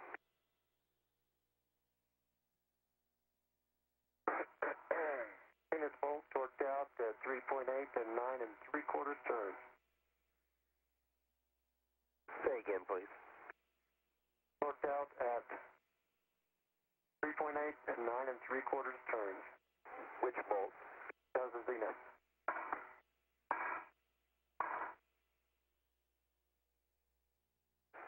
Copy. That's acceptable to my thinking. That would complete the OIHs and OIWs.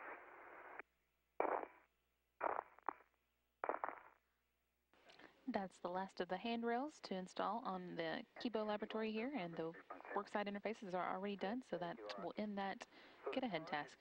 For the location for the gap spanner is the aft edge of the node kind of zenith starboard. Node 2, of course.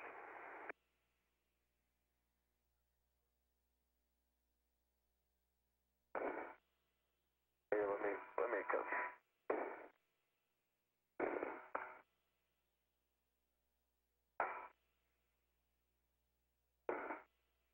See it there.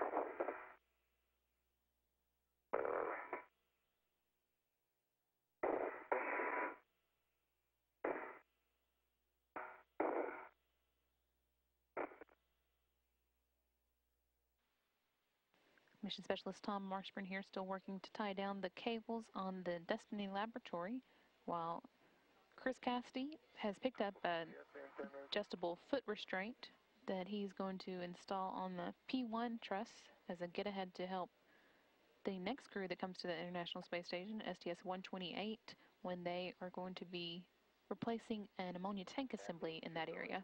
Zenith, I mean. Correct. Ready for the remaining, and let's see, I give a good full test, good attempted rotation test. The black lines are in line with the HF bars installed. Copy, black on black, all the tests are good. The remaining settings, Whiskey, Whiskey, Kilo 4. Whiskey, Whiskey, Kilo 4.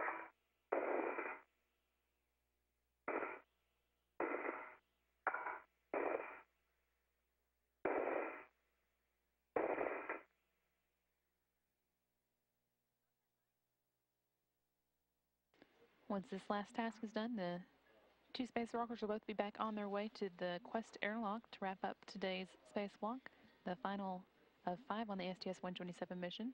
We're about 4.5 hours into the spacewalk. However, the teams on the ground have gone over all the different options for get-ahead work that could be done and have run out of ideas for them, so I'm going to end a little early today. They got everything done they planned to, and then some, except for the deployment of the cargo attachment system on the S3 segment of the truss. Anchor points. And the big picture is that, Chris, you'll first retrieve Tom's anchor point and move it to the internal airlock.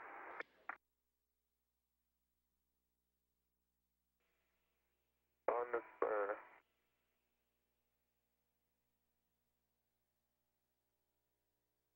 Sending nicely. Roger. Here, Chris, it's caught on a whiff on the feeder cart. Right by me here, I'll get it. There you go. Thanks. Sweet.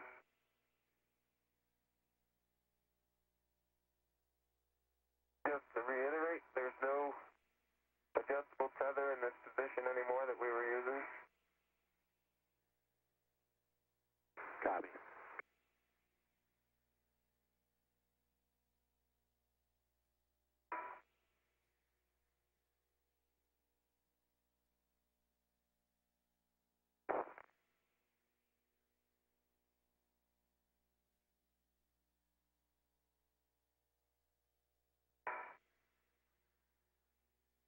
Whoa.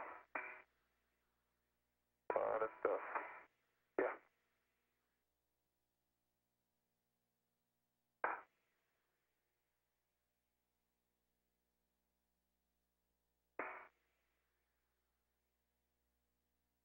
Looking good.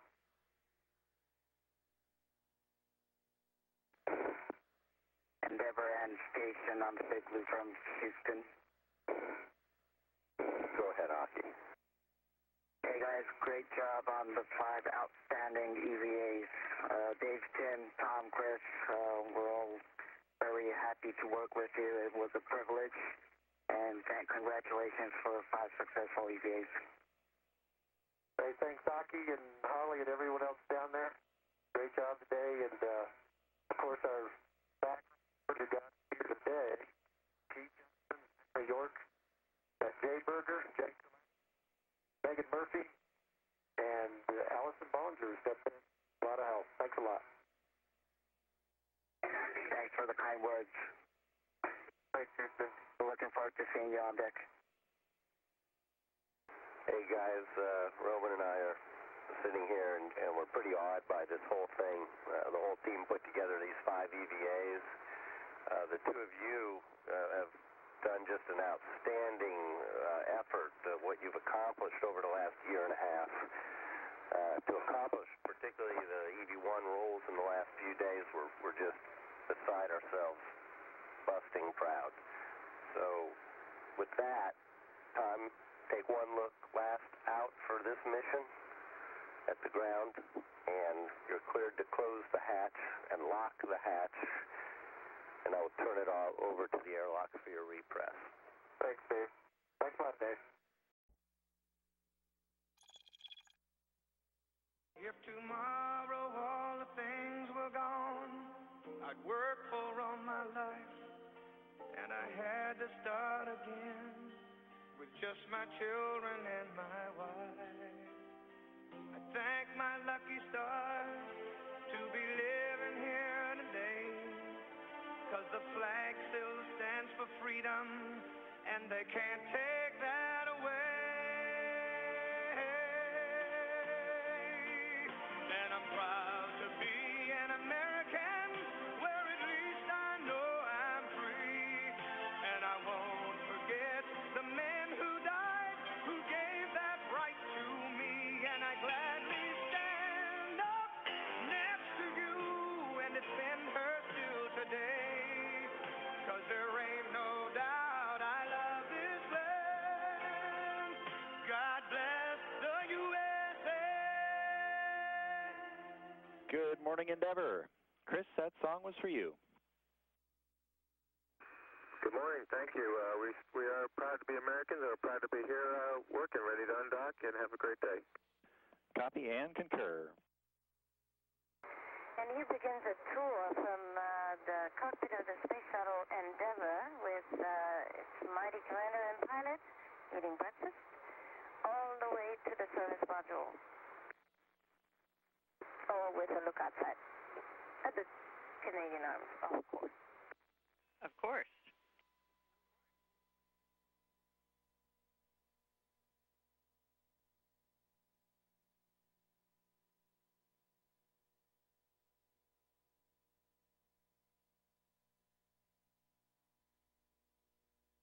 Oh, here's Mark Barrett going to say hi.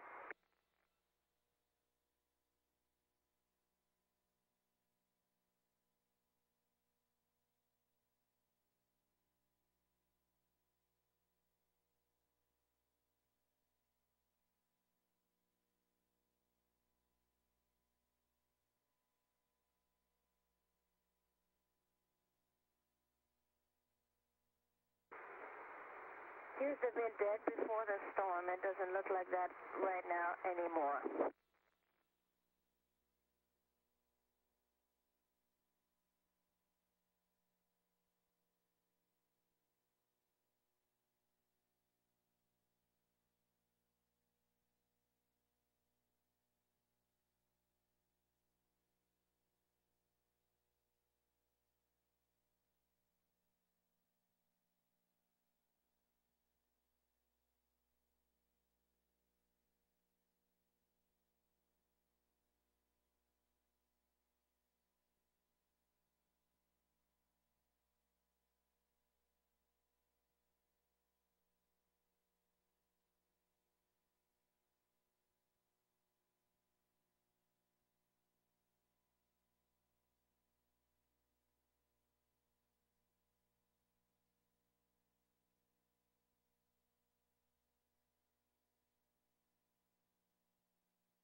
Here we enter the station to see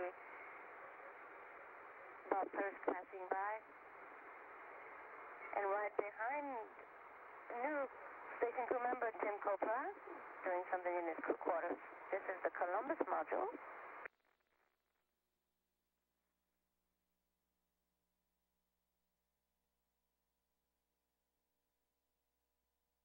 And the gem with Koichi at the very end working on his computer.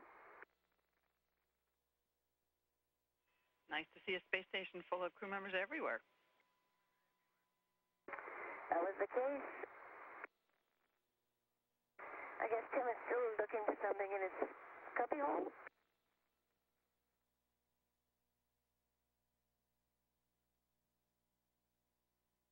Entering the lab.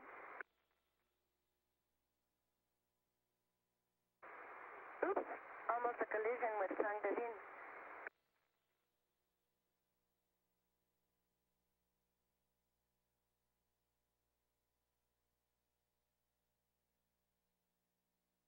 Oh, of course, the cameraman could not resist the temptation to stop and then pan back to the robotics workstation where the cameraman spent a fair amount of time this session. And did an excellent job. Thank you.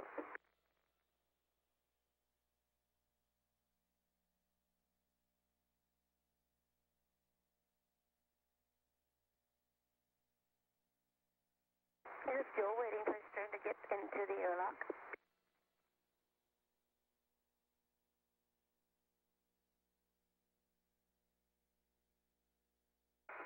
Endeavour, we're complete with the PMC. Copy, Roman. We'll normalize too.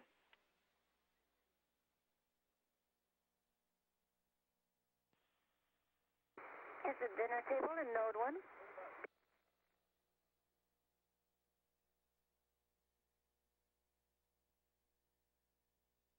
The closet.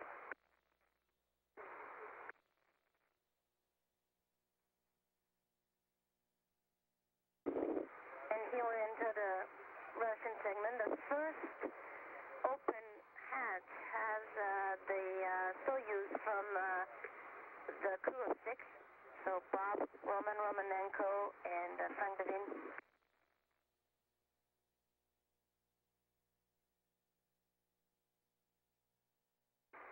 Talking about Roman Romanenko, here he is.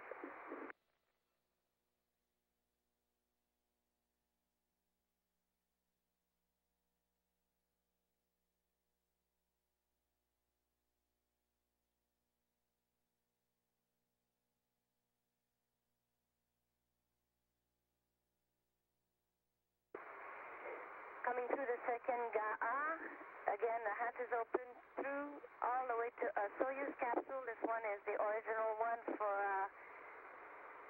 Gennady Patalka, Mike Barrett.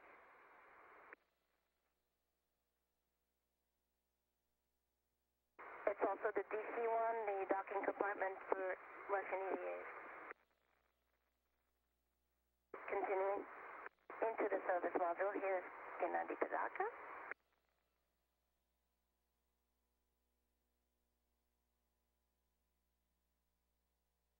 I just told him I was shooting a movie, so he took his glasses off. We all do that.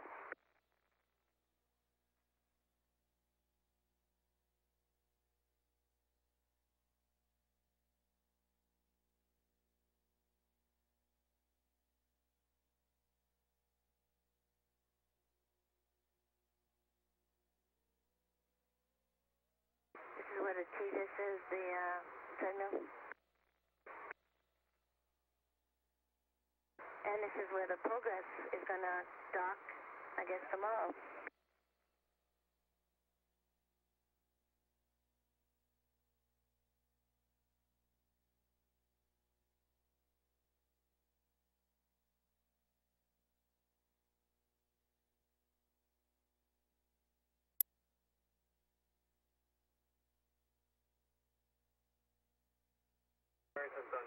This gives you an idea how big and how long this is. This is an incredible laboratory. Indeed it is. It was a very nice tour, Julie. Last but not least, I'm taking you actually down one of those tunnels into a Soyuz if you care.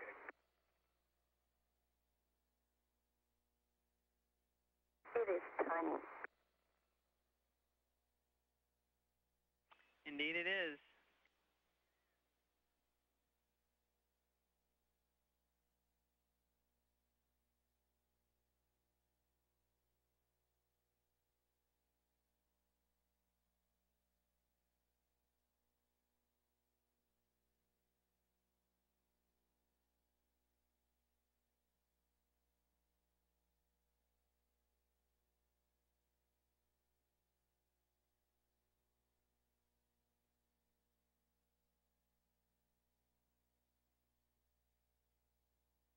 Back in the airlock. To show you a little around.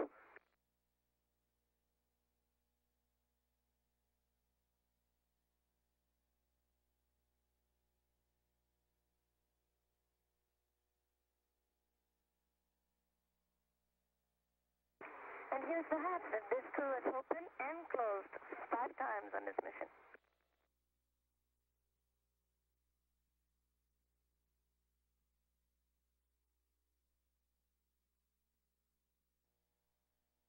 This is Mission Control Houston. We're continuing to watch video playback from onboard Endeavour. A crew affixing the STS-127 patch and signing their names there inside the Harmony node commemorating the mission.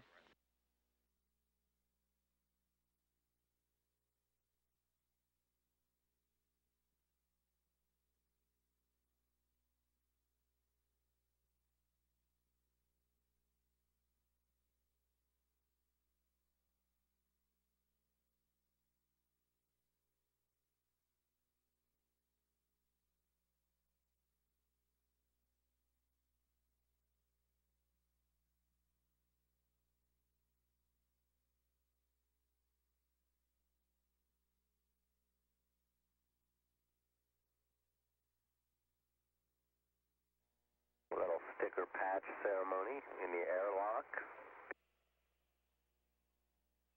Julie signing above her patch.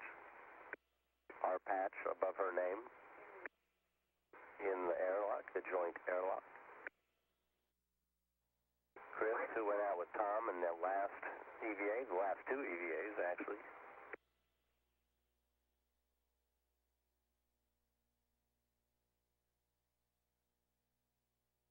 And it is I. Indeed it is, Dave.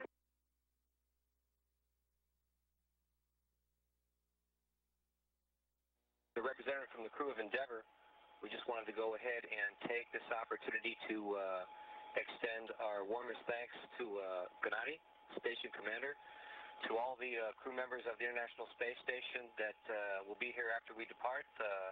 Ramon, Frank, Bob, we've got Tim, and I guess we're not bringing Koichi back anymore. Or we're going to bring Koichi back, so we won't come with us. But all of them, they've been tremendous hosts, and we've really enjoyed our stay. We're both sad to leave you, but hopefully happy that we left the station in pretty good shape. You could let us know if we've done that. And it was just a wonderful, wonderful experience to be part of the first crew of 13 people up here and to have representatives from all the international partners, which made it a very special event. So we wish you all a safe journey for what's left of your increment, and good luck as we head back home. So thank you, Gennady. Thank you very much, Roman, for this very warm words in address of ISS team. But I would like to say that we're very, very happy to help you, support you, and Endeavour's team made a very great job. Deliverable contribution on behalf of all partners related to space station assembly, space station maintenance, science hardware installation. It was a very great job. Special thanks to Koichi-san. He's very sophisticated and very, very good flight engineer. As a crew commander, I want to say that we could rely on him in any situation. We spent 4 months together. Okay, guys, we'll be missing you. Have a safe trip. We'll be looking forward to seeing you again on the ground. Sooner or later, but it will. Thanks, Gennady. And to Houston, the crew of Endeavour will head back home into our ship and get ready to close hatches. So when we next see you, it'll be on the ground. So thank you. Good night.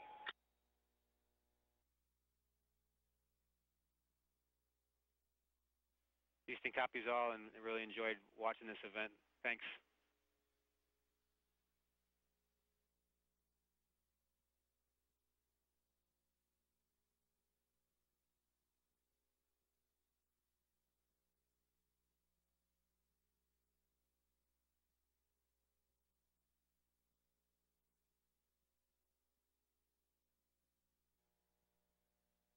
Left behind on this side of the hatch will be Commander Gennady Padalka of the Expedition 20 crew, Flight Engineer Mike Barrett, Roman Romanenko, Bob Thirsk, Frank Duenna, and the station's newest flight engineer, Tim Copra, who will be staying at the station until STS-128 comes to relieve him. And on the shuttle side of the hatch, Commander Mark Polanski, pilot Doug Hurley, and mission specialist Dave Wolf, Chris Cassidy, Julie Payette, Tom Marshburn, and the newest mission specialist, Koichi Wakata, will be wrapping up a stay of 133 days at the space station. Today is his 135th day in space. He spent 122 days as a flight engineer on the station's crew, or rather 3 of the station's crew, expeditions 18, 19, and 20.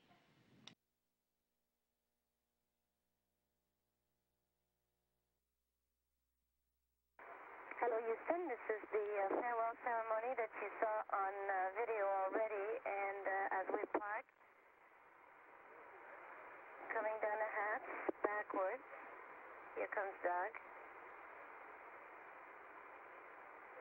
And that's the legs in the hatch there are Koichi's. He doesn't want to leave.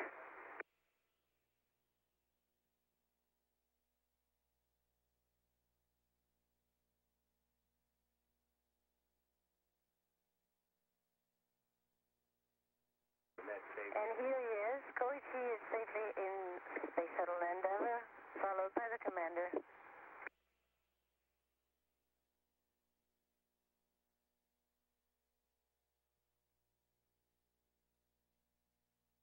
Go boilers. Go boilers indeed. And here's the preparation for hatch closure. We have Mike Barrett on the other side working on the A-Pass hatch, and Chris Cassidy and Mark working on the ODS.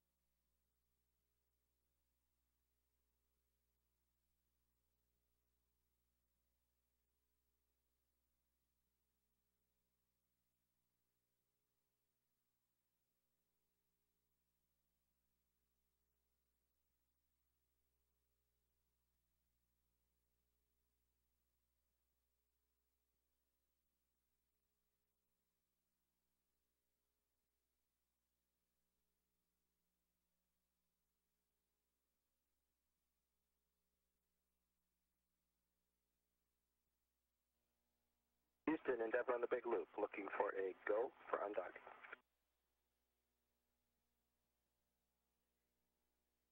Endeavour and Houston on the big loop, you are go for undock on time. Roger, go for undocking on time, and station from Endeavour looking for concurrence. And we concur, go for undock on time. Great, thanks, Mike.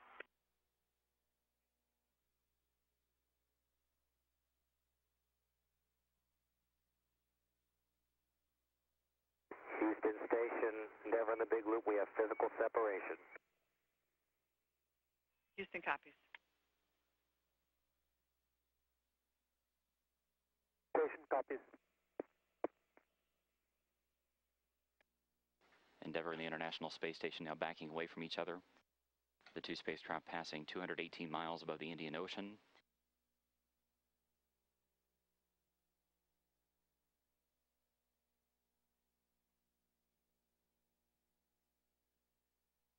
Space Shuttle Endeavour departing. ISS crew member Koichi Wakata departing.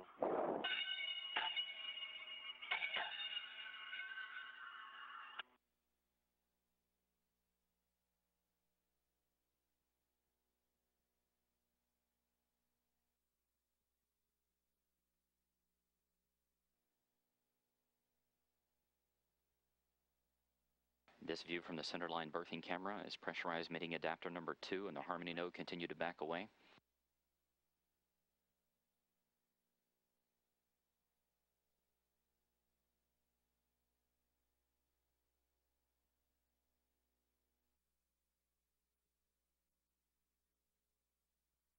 You'll see how quick these sunrises happen on this station. This is pretty awesome here in about 10 or 15 seconds. We're watching.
There's the real sunrise right there. That's all real time.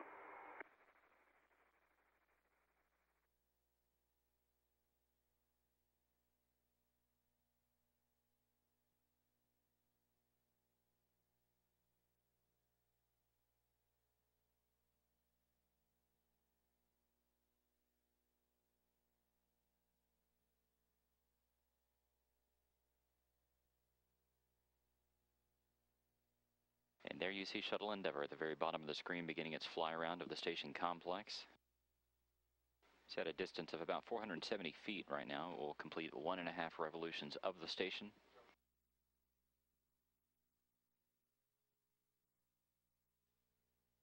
Doug Hurley, the STS-127 pilot, continuing to fly Endeavour around the International Space Station, getting a good view. The two spacecraft are over the South Pacific right now at an altitude of 216 miles. Just a few seconds from now, they will be passing the equator, crossing across Mexico, and then across Texas.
Endeavour now 530 feet away from the station, continuing this fly around with pilot Doug Hurley at the controls. In just a few seconds, Endeavour will be almost directly above the entire International Space Station complex.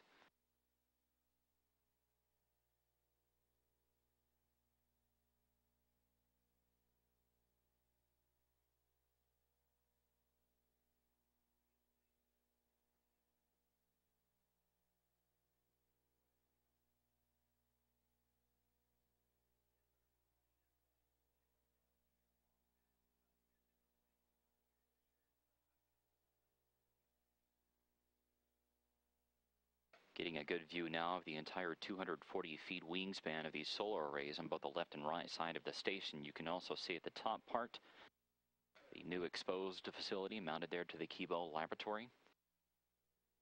Across from it you can see the Columbus module as well as the Harmony node that connects the two, as well as pressurized mating adapter 2 at the very tip of the complex. That is where Endeavour has been docked for more than 10 days.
Endeavour in the station now passing the equator at an altitude of 215 miles.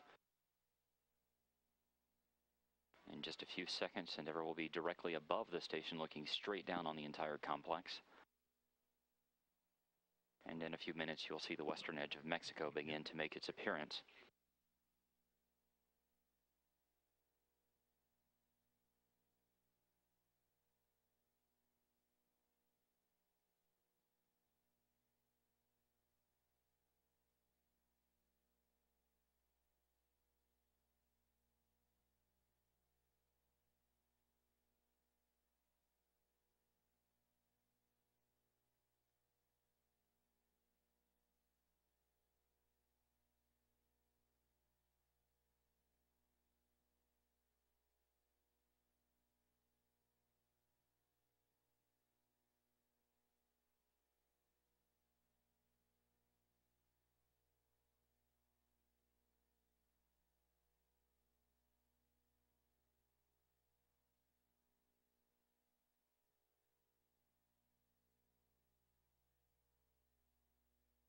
Endeavour now directly above the station.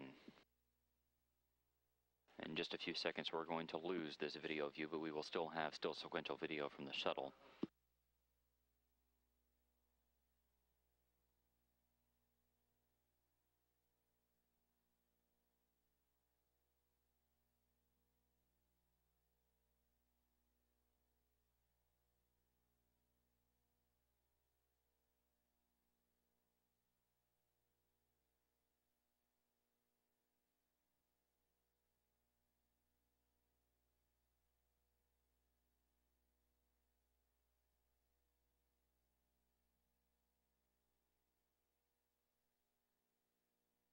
A dramatic view now of the two Soyuzes docked with the Russian segment of the International Space Station, Shuttle Endeavour, being backlit by the skies above Quebec, Canada.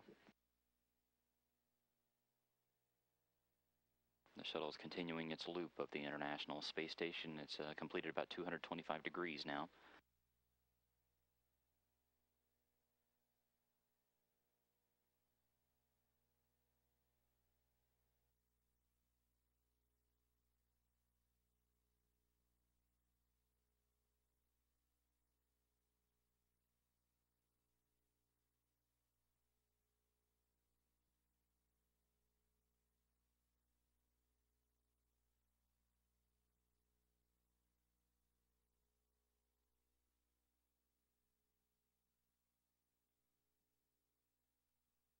the Shuttle and the station now passing 216 miles above the western coast of Mexico, beginning a trek across the country, and then we'll soon be crossing Texas.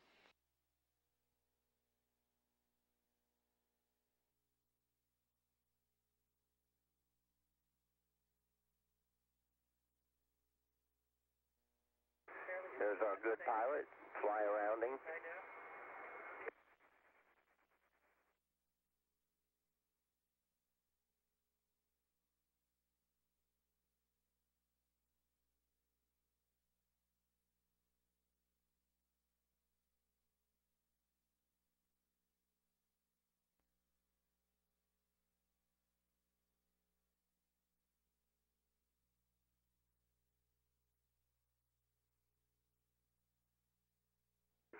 Houston, Endeavour on the big loop. Tally ho. Copy. We're waving.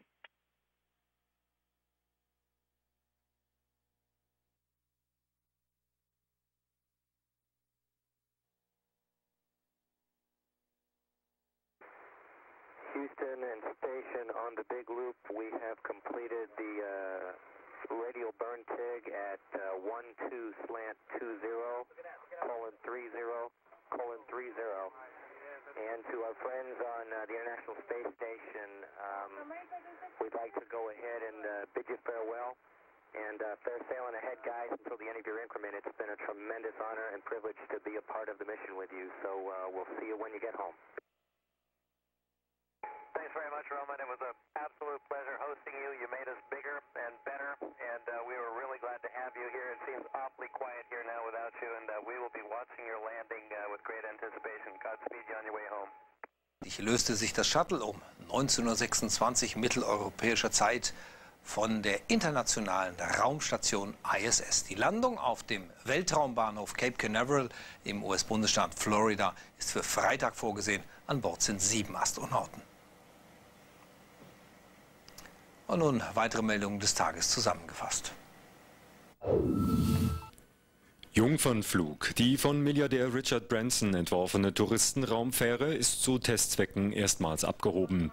Hunderte Schaulustige beobachteten das Spektakel im US-Bundesstaat Wisconsin. Branson will mit der eigens gegründeten Fluggesellschaft Virgin Galactic bereits in 2 Jahren die ersten Touristen ins All schicken. Ein Ticket soll umgerechnet 150.000 € kosten. Endeavour hat die internationale Raumstation verlassen und die Heimreise zur Erde angetreten. Um Punkt 19:26 dockte das Space Shuttle erfolgreich von der ISS ab. Wichtigster Auftrag war die Montage der letzten Bauteile an dem japanischen Forschungslabor Kibo. Am Freitag soll die Endeavour wieder in Florida landen.